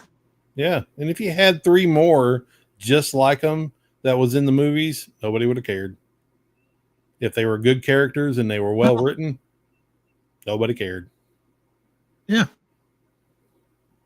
If Lando had a sidekick that was a black guy or a black woman, nobody cared. If there was 3 other Jedi that were black and a female, male, doesn't matter, just hodgepodge. But if they were well written and they were just cool characters, nobody would have cared. It would have just been, that's another Jedi. That's everybody would have known their name and probably had the freaking toy. Yeah, because when we first saw Finn in The Force Awakens, we wanted to know more about his backstory. A former stormtrooper, waking up and going, I'm going to do this anymore. Yeah, thinking for himself and trying to get away. That was a good start to a very good character arc, but they couldn't follow through. No, because then he gets relegated to being a side character and comic relief. No, that's not what you do to a character like that. Let us find out what it was like for him as a stormtrooper and why he wants to join, the Rebel Alliance or the Resistance, as it's known as in The Force Awakens. Well, I even like the fact that he was just trying to get away. He just wanted to, get as away from it as possible. And he didn't want to get drawn in, and he was just taking off, and he was made to care, I guess you can put it that way, because of Rey. He felt that connection with her enough to want to help her instead of take off and run away. which was good. That was a good part of his story. Mm-hmm. And this article continues by quoting Moses Ingram by saying, "So we're just at the beginning of that change, but I think to start that change is better than never having started at all." Again, the original trilogy did it first. Yeah, she's The full of crap. prequel trilogy did it. And it goes on to say, a little over a week after making these comments to The Independent, Ingram claimed she was receiving hundreds of direct messages via Instagram of abuse, albeit she only shared 4, as well as a thumbnail from YouTube referencing a South Park film. Of the 4 DMs she shared, only one of them qualified as abuse. Even more suspect was that Ingram posted the screenshots of the DMs in the middle of the night, timing it perfectly so media outlets would pick it up the next morning. That just happened to be the Tuesday after Memorial Day. The first screenshot shared read, "Your days are numbered." The next she shared one where a user, "You are not the first in Star Wars, fool." I'm not even going to say that word. And then, of course, the third one. Yeah. And this is just my opinion, but this just seems like it's been planted, that it was in the works, because, again, they're trying to make the fans look bad. Just my opinion. Yep. And if there was hundreds or 1,000 of them, I guarantee she would have handed that over to somebody and they would have been screenshotting every single one of them and putting them in montages, or, a big old, like they did with Gina Carano's, that somebody would have done that and say, look at all the ones that I got. And this is what she pulls out. I mean, I'm not saying that there aren't racist people. There are. But it just seems like there's something rotten in Denmark. There's something rotten about this. Oh, it's all suspect. Yeah. All the dots aren't connecting. Just my opinion. And if you want to cancel me for that, fine. Yeah. I know, we know their tricks. We know, what they do. We know how they operate. Everything is racist. It's they change the definition of the meaning to fit whatever narrative they needed to fit.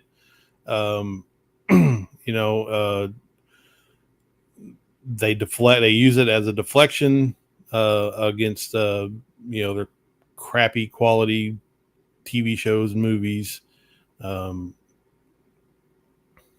don't want to take blame for anything that they've done. And I don't understand their thinking over it.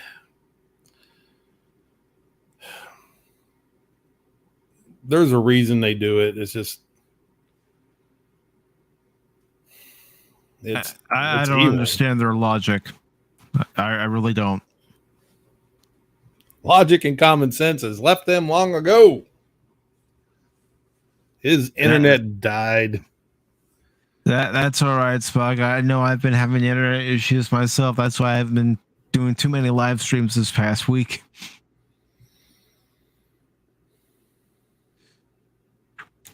But yeah, it just doesn't, in my view, the way I'm looking at it, it just doesn't add up.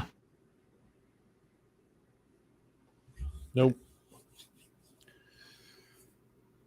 They're going to continue until it's going to take a while, but either they're going to change or they're going to reduce down to almost nothing as far as content. because they're going to drive. They're in the middle of driving their customers away. Lots of us have taken the high road and left them in the lurch. More are added to that every day. Every time they do something stupid like this, people start to see through it. They're always going to have their brain deads that will go along with whatever they say and don't go past the surface of the subject, and just they're NPCs. Obviously, they get told what to think and they go right along with it, and they're activists on top of that. So it's not like they just go about their lives thinking that everybody's racist and don't like Moses Ingram's character because she's black, and then just live out their lives. No, they're also Twitter activists or activists in real life, and they'll try to cancel people over it, or get on Twitter and just start campaigns or other just keep pushing the narrative for Disney.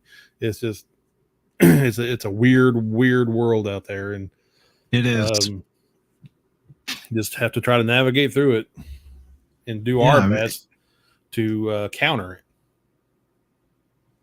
Yeah, there are going to be times in life where you're navigating through rough seas. You just have to, batten down the hatches, maintain the sails, and sometimes alter course. Yep. Try to go around the storm instead of going through the storm, or sometimes you have no choice but to go through the storm. Yeah, I mean, if the storm comes upon you pretty quick sometimes. Yeah. So I have this article here from comicbook.com, and it says Popeye gets an update with new cartoonist starting Sunday. So starting today. It says on Sunday, June 5th, Randy Milholland is taking up the mantle as cartoonist for the iconic long-running comic strip Popeye. Randy is taking over the beloved Sunday strip following the retirement of Hy Eisman, who has been drawing Popeye on Sunday since 1994. According to a statement, Milholland's passion for Popeye dates back to childhood when he fell in love with the cartoon series, and is a true expert on all things Popeye, and is bringing his knowledge of the character and its history to the forefront of the strip. It says Milholland is first gained recognition for his Popeye cartoons when he participated in Popeye's Cartoon Club for the Sailor Man's 90th birthday in 2019. He is best known for his popular webcomic series, Something Positive. While staying true to Popeye's adventurous roots from the original Thimble Theater comics, where the character made his debut in 1929, Randy is looking to modernize Popeye, updating the comic strip's humor and incorporating a diverse cast of characters to make Sweet Haven more reflective of today's world. He is also looking to incorporate the adventurous elements of past Popeye comics that he felt in love with as a child, bring back monsters and other fantastical elements to the strip. Popeye was created by E.C.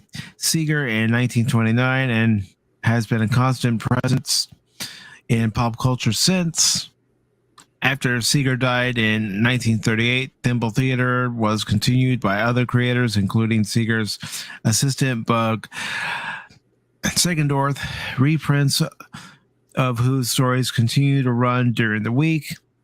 At least as of now, it seems that Milholland will continue Eisman's tradition of drawing the Sunday strips, but clearing the way for the dailies. Starting in 1932, Popeye headlined a number of cartoons up until 1957, with occasional animated returns to the character in years since. Robert Altman even brought the character to live action in a 1980 movie starring Robin Williams, which bombed, but left a village standing in Malta, which has since become an iconic tourist destination. Well, as someone who was 2 years old at the time, I love that movie. Yeah. So, that has a bit of nostalgia. But I actually have watched it recently, and, it's silly, it's goofy, but it is what it is. It's Robin Williams as Popeye. Yeah. I'd have to rewatch it again. I know I watched it, but it was a long time ago. So yeah. Does it hold up? That's the question. Well, I remember. I remember Robin Williams, did a good job as Popeye, but does the story, does the weirdness, campiness as a live action, does that hold up? I mean, it's almost like Mario, the Mario movie. So, yes, the '90s Mario movie. Yeah. It says Popeye is syndicated by King Features Syndicate, and readers can find the latest comic strips at comicskingdom.com. Well, it's good that somebody's continuing the legacy of Popeye for the Sunday strips. Of course, they are modernizing it, which, could either go good or bad, How are they going to modernize it? That's the question. Yeah. That's the question that remains to be answered, and as long as they stick to the character's roots, yeah, we'll see. Popeye is it's a product of its day, and I think it should be. To be honest with you, I think it should stay there. That's the formula that made it so popular. The aesthetic, the the time, the era of which it was made is what it's. He's a sailor. What was it? 30s, 50s. I'm sure it's updated a little bit. I mean, the types of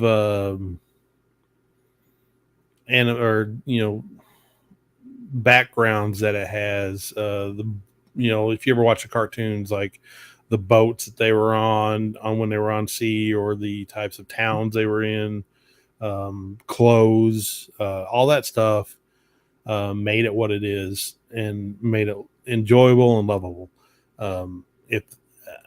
What are they going to do to modernize? That's what worries me. Is it going to be 2022 Popeye in a brand new sailor outfit and in the middle of like on a battle cruiser from 22 stealth ship? I don't know. Just it's very weird to even consider doing such a thing, but you just have to wait and see, I guess.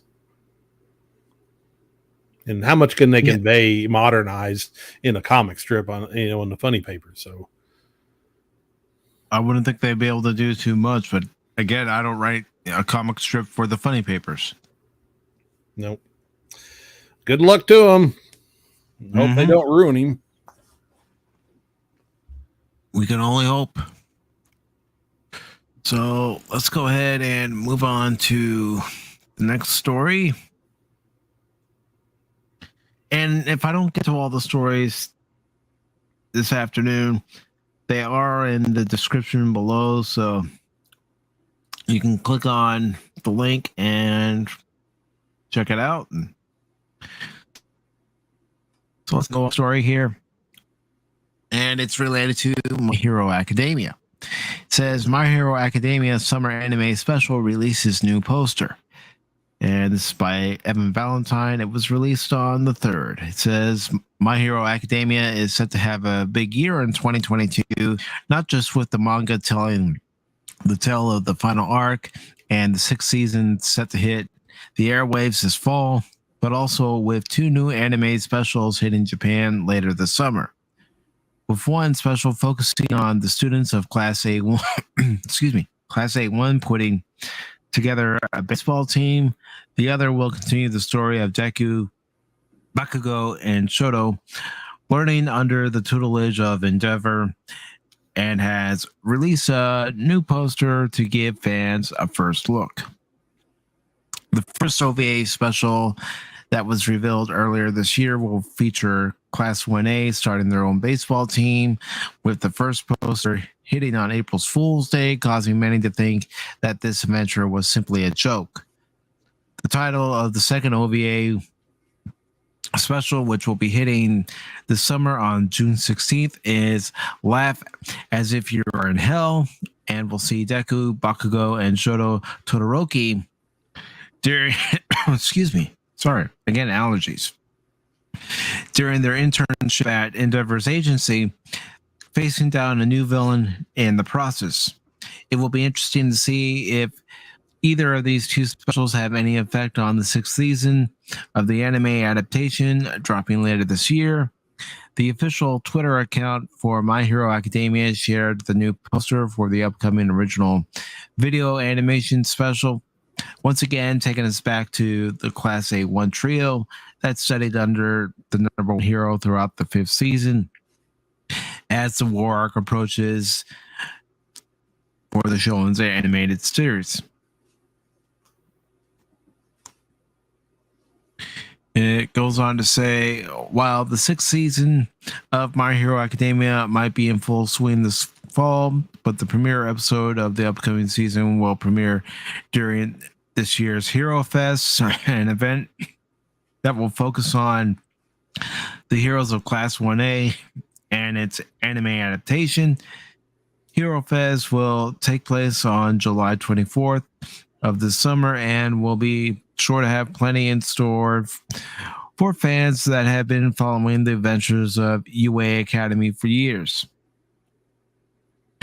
Which of these 2 new OVA specials are you most looking forward to seeing? And it also asks, are you hyped for the 6th season of My Hero Academia anime adaptation? Well, the answer for me is I'm looking forward to all 3. Whenever they're released here stateside, I will watch it, and if I have to watch the original Japanese voiceovers, I will.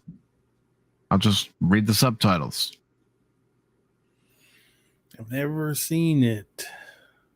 It's a good series. Yeah, I hear good things for anime. I don't watch a whole ton of anime.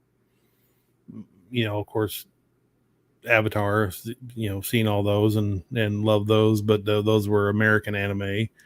I watched, my kid got me to watch, I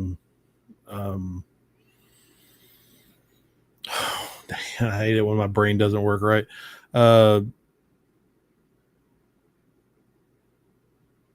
Cowboy Bebop. Yeah. I watched Cowboy Bebop, and that was really good. And that's about as far as I've gone on anime. He tried to get me to watch Full Metal Alchemist. Mm-hmm. But that kind of, some of that stuff turns me off. It, the weird, the style, I guess. The Cowboy Bebop was really good because it was gritty, and it wasn't like campy, or not campy, but just weird, like weird animation. Like everybody's got big mouths and eyeballs sometimes, and yells all the time, and how they draw those, and that kind of turns me off on some of it. I don't know what Hero Academia is like. They may not do that sort of thing. It has some of that in it, but the way they tell the stories, you don't really let that bother you. At least I didn't, because I'm coming from the same place you were. Being that the first anime I ever tried to watch was Dragon Ball Z, and I couldn't get into it. Yeah, I've seen some of that too, and I couldn't understand what was going on. I was like, everybody here is just fighting everybody else, and everybody's upgrading their superpowers and becoming godlike. I don't understand this. What's going on? So, yeah, Dragon Ball was a non-starter for me, and I saw an episode of the Avatar, and that one spoke to me for some reason. It was very well written, and like I said, I know it's American anime, with American actors, written for American actors, and the thing that puts me off on a lot of anime is the dubs, and it's not made for American language. So when you have people trying to dub over the animation where they talk fast, Japanese people talk really fast, and so American actors can't convey what they have to talk real fast also, so they can't convey the emotion of the scene, or they can't they talk too fast to get any nuance in their acting. Yeah. And it shows, and that's what I've noticed that puts me off, I guess, to some of that, which it happened for Cowboy Bebop also, but it was such a good story and good characters that I can look past that for the most part if it's a good story. Yeah, if you're invested into the story because the story is being told well, the characters are the type of characters that you're engaged with, then you can look past, the small little things that might drive you crazy. Yeah. But if the story is all over the place and, you're just not connecting with any of the characters, it could be a task trying to get into it. Yeah. You like Dragon Ball. I think if you picked it up at the very beginning and kind of understood what was going on,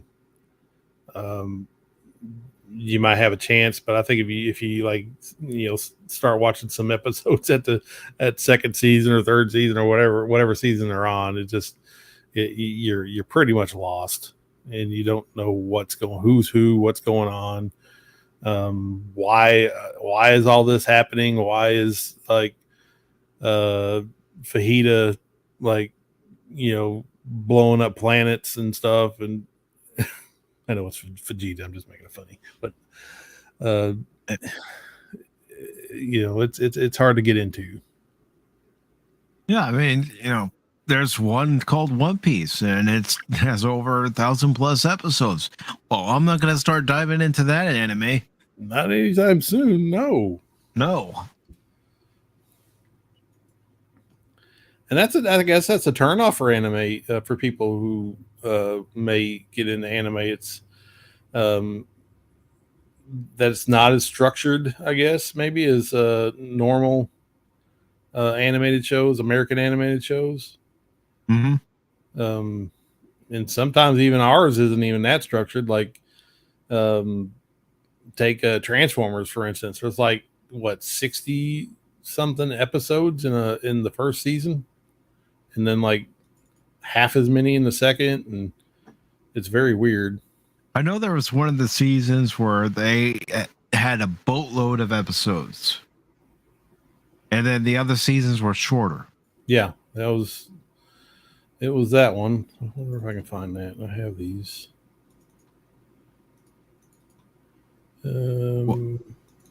Yeah, no, there's 16 in season 1. Oh yeah, 16 in season 1, and then 49 in season 2. Yeah, and to go from 16 to 49, that's a nice chunk. I mean, as kids, we didn't care. We sat down after school, turned on the TV in the afternoon, and watched Transformers and G.I. Joe. Yeah, and that's the weird thing. Well, with Transformers is better because they were episodic. There wasn't a overarching, or wasn't a big overarching storyline going on. So if you picked up a Dinobots episode, it didn't play into another one later on, the next episode. So it was a self-contained basically, and you could enjoy it for what it was, and didn't have to, I got to watch next week's episode, or I got to watch last week's episode because that one plays into this one. It's none of that. So it was much better. Yeah, because G.I. Joe had, multi-part episodes. Yeah, G.I. Joe did. So if you missed it even one day and you saw maybe part 4 of a 5-part story, you're like, what's going on? Just because you missed that one day. Yep. That was terrible. So our next story here comes to us again from comicbook.com, and it says JoJo's Bizarre Adventure shares new cover for its latest spinoff. Now, the only reason I know of JoJo's Bizarre Adventure is because of Brandon, the anime guy. He has talked about JoJo's Bizarre Adventure with a few of his guests that he has on his Saturday morning show, Anime 101. Of course, for us East Coasters, it's Saturday afternoon. But I like hearing people talk about these different animes, because then it makes me think, oh, I'll check that out. I'll check this out. Or I'm watching it and I go, I don't know if this is my cup of tea, but again, I need to check it out, be sure. Yeah, it never hurts to try it, that's for sure. So this article says, while the main series of JoJo's Bizarre Adventure has followed the story of Joesters for decades, the spin-off stories take the opportunity to further explore several supporting characters that have assisted or hindered the missions of the stand users. One such example is Crazy Diamond's Demonic Heartbreak, which shows the villain Hull Horse teaming up with the hero Josuke. You know what? I'm not even going to try to pronounce that last name. I'm going to end up butchering it. Not going to work here anymore.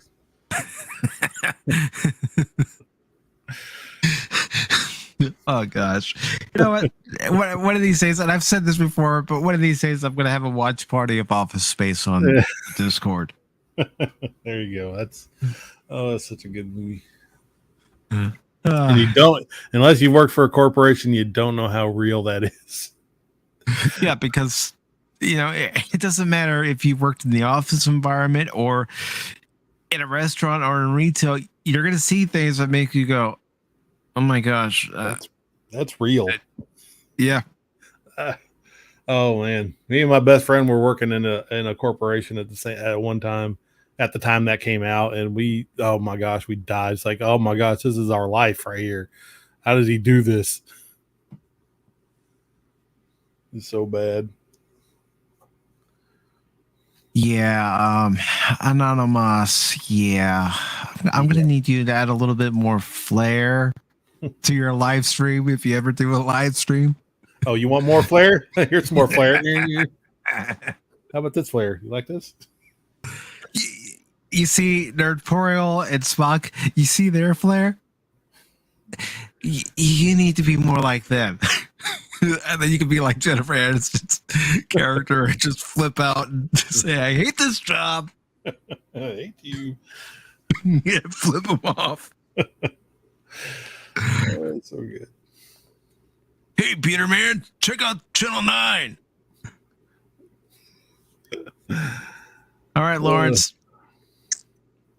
But anyways, this article goes on to say that there's going to be a team up with the hero Josuke for the first time, with the series recently releasing the first cover for the initial volume of the spinoff.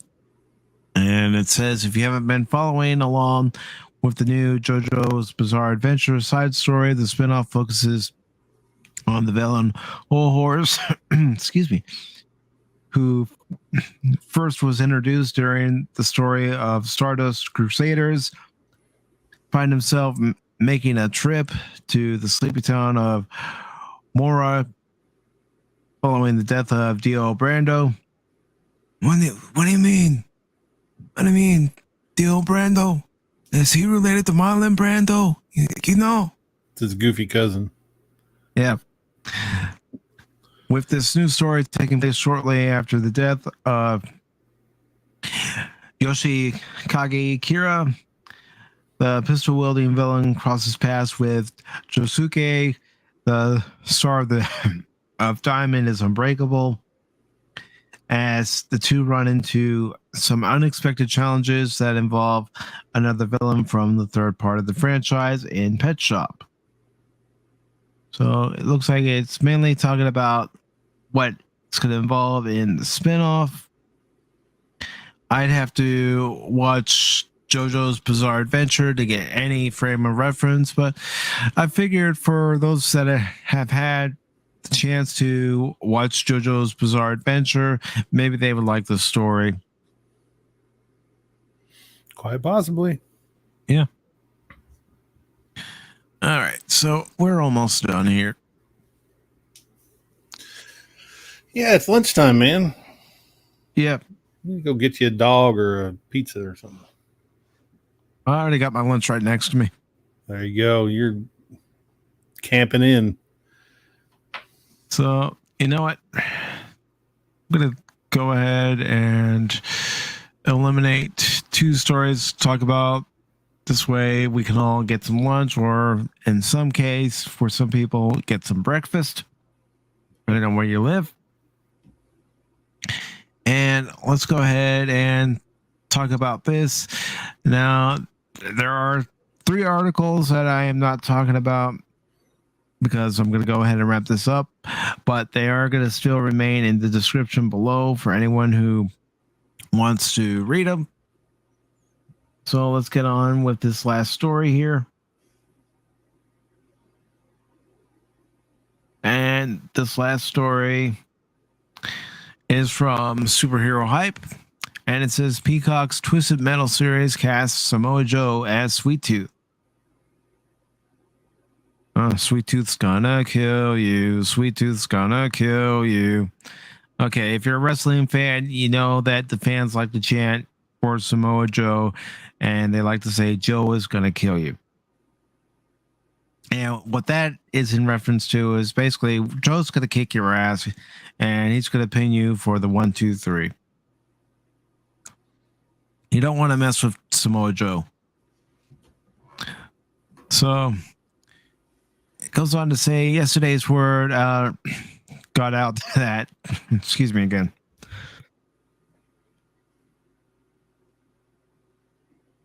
All right. Yesterday, word got out that Twisted Metal executive producer Will Arnett was voicing Sweet Tooth in Peacock's upcoming TV adaptation of the hit PlayStation games. Since Arnett lacks the build to physically embody the character on screen, it was only a matter of time before the show cast an actor to partake in the action firsthand, while Arnett dubbed over his lines in post-production. Now it looks like the series has finally found its man. Deadline reports that wrestler Samoa Joe will be the one to don the Sweet Tooth's iconic clown mask in Twisted Metal. Samoa Joe began his professional wrestling career in the early 2000s. Over the years, he has performed with just about every major promotion, including Ring of Honor, World Wrestling Entertainment, Total Nonstop Action, and most recently, All Elite Wrestling. During his time at WWE, Joe lent his voice and likeness to several installments of their 2K video game series. He is also voicing King Shark and Rocksteady's Suicide Squad, Kill the Justice League, which hits stores next year.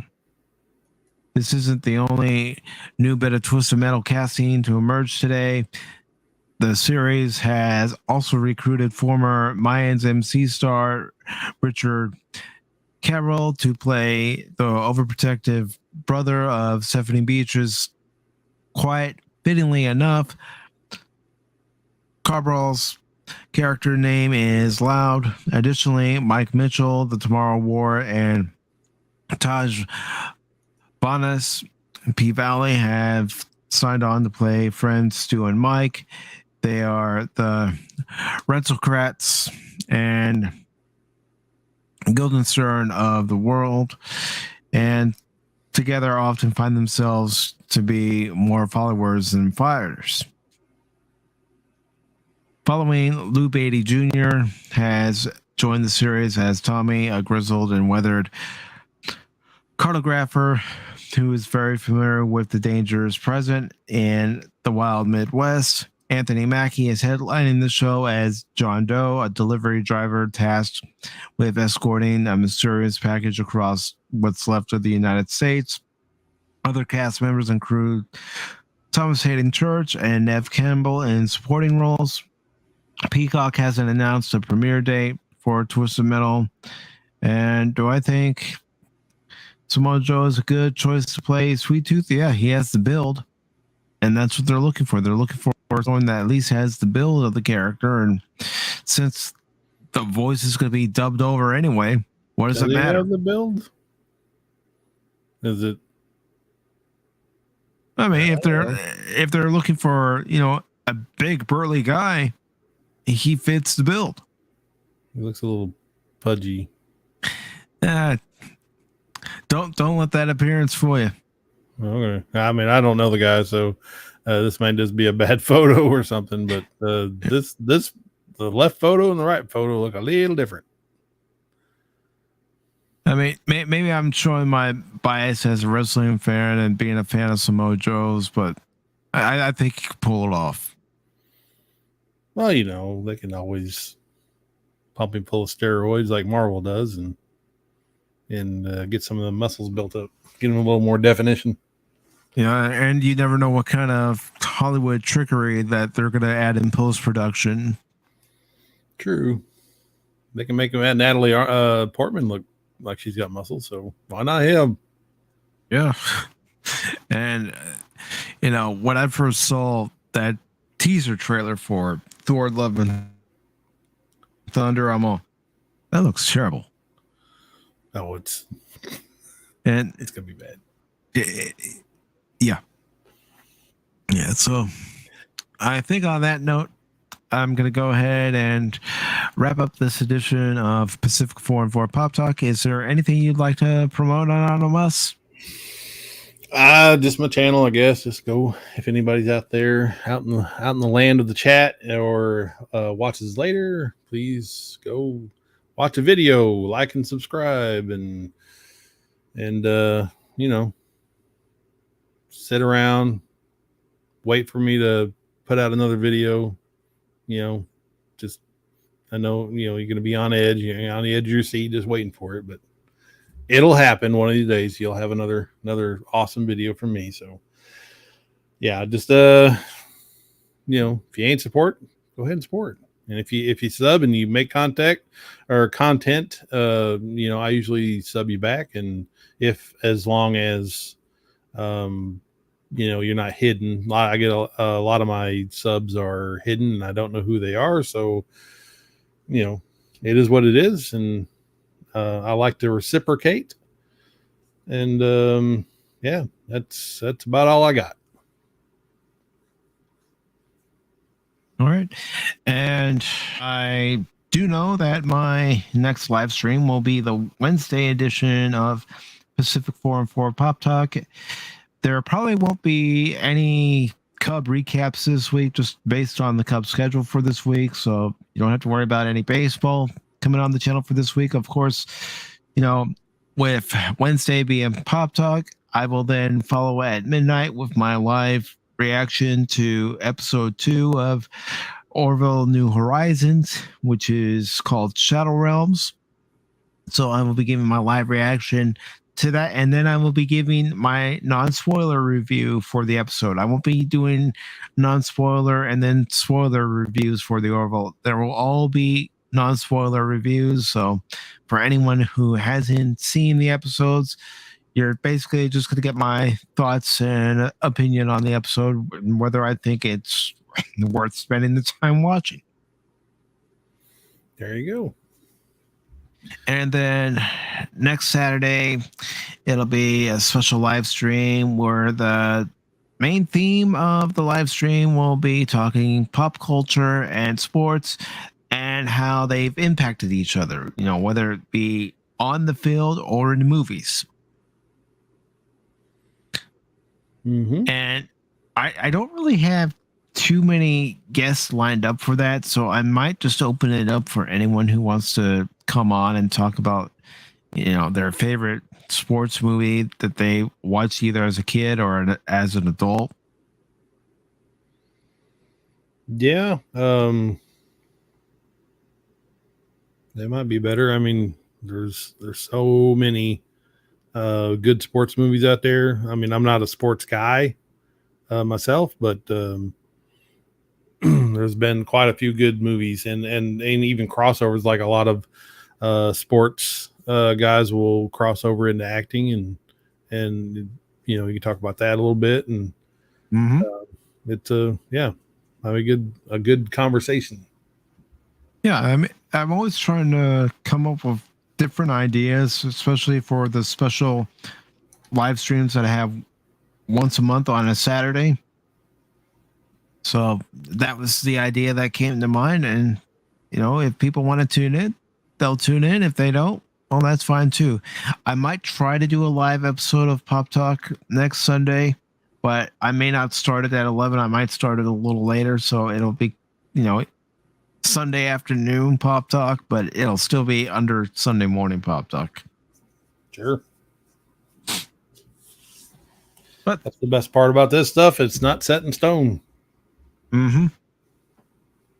But again, I want to thank you, Anonymous, for joining me this morning into the afternoon. I also want to thank Spock's Friday Nights for joining us. Really appreciate it.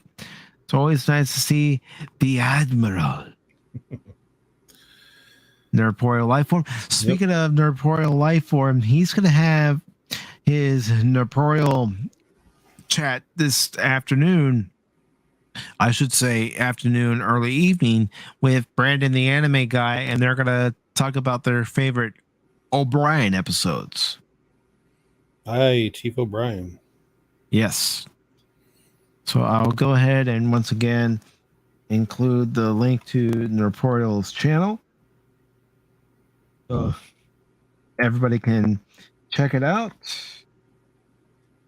I'm definitely going to check it out and see what's on their list.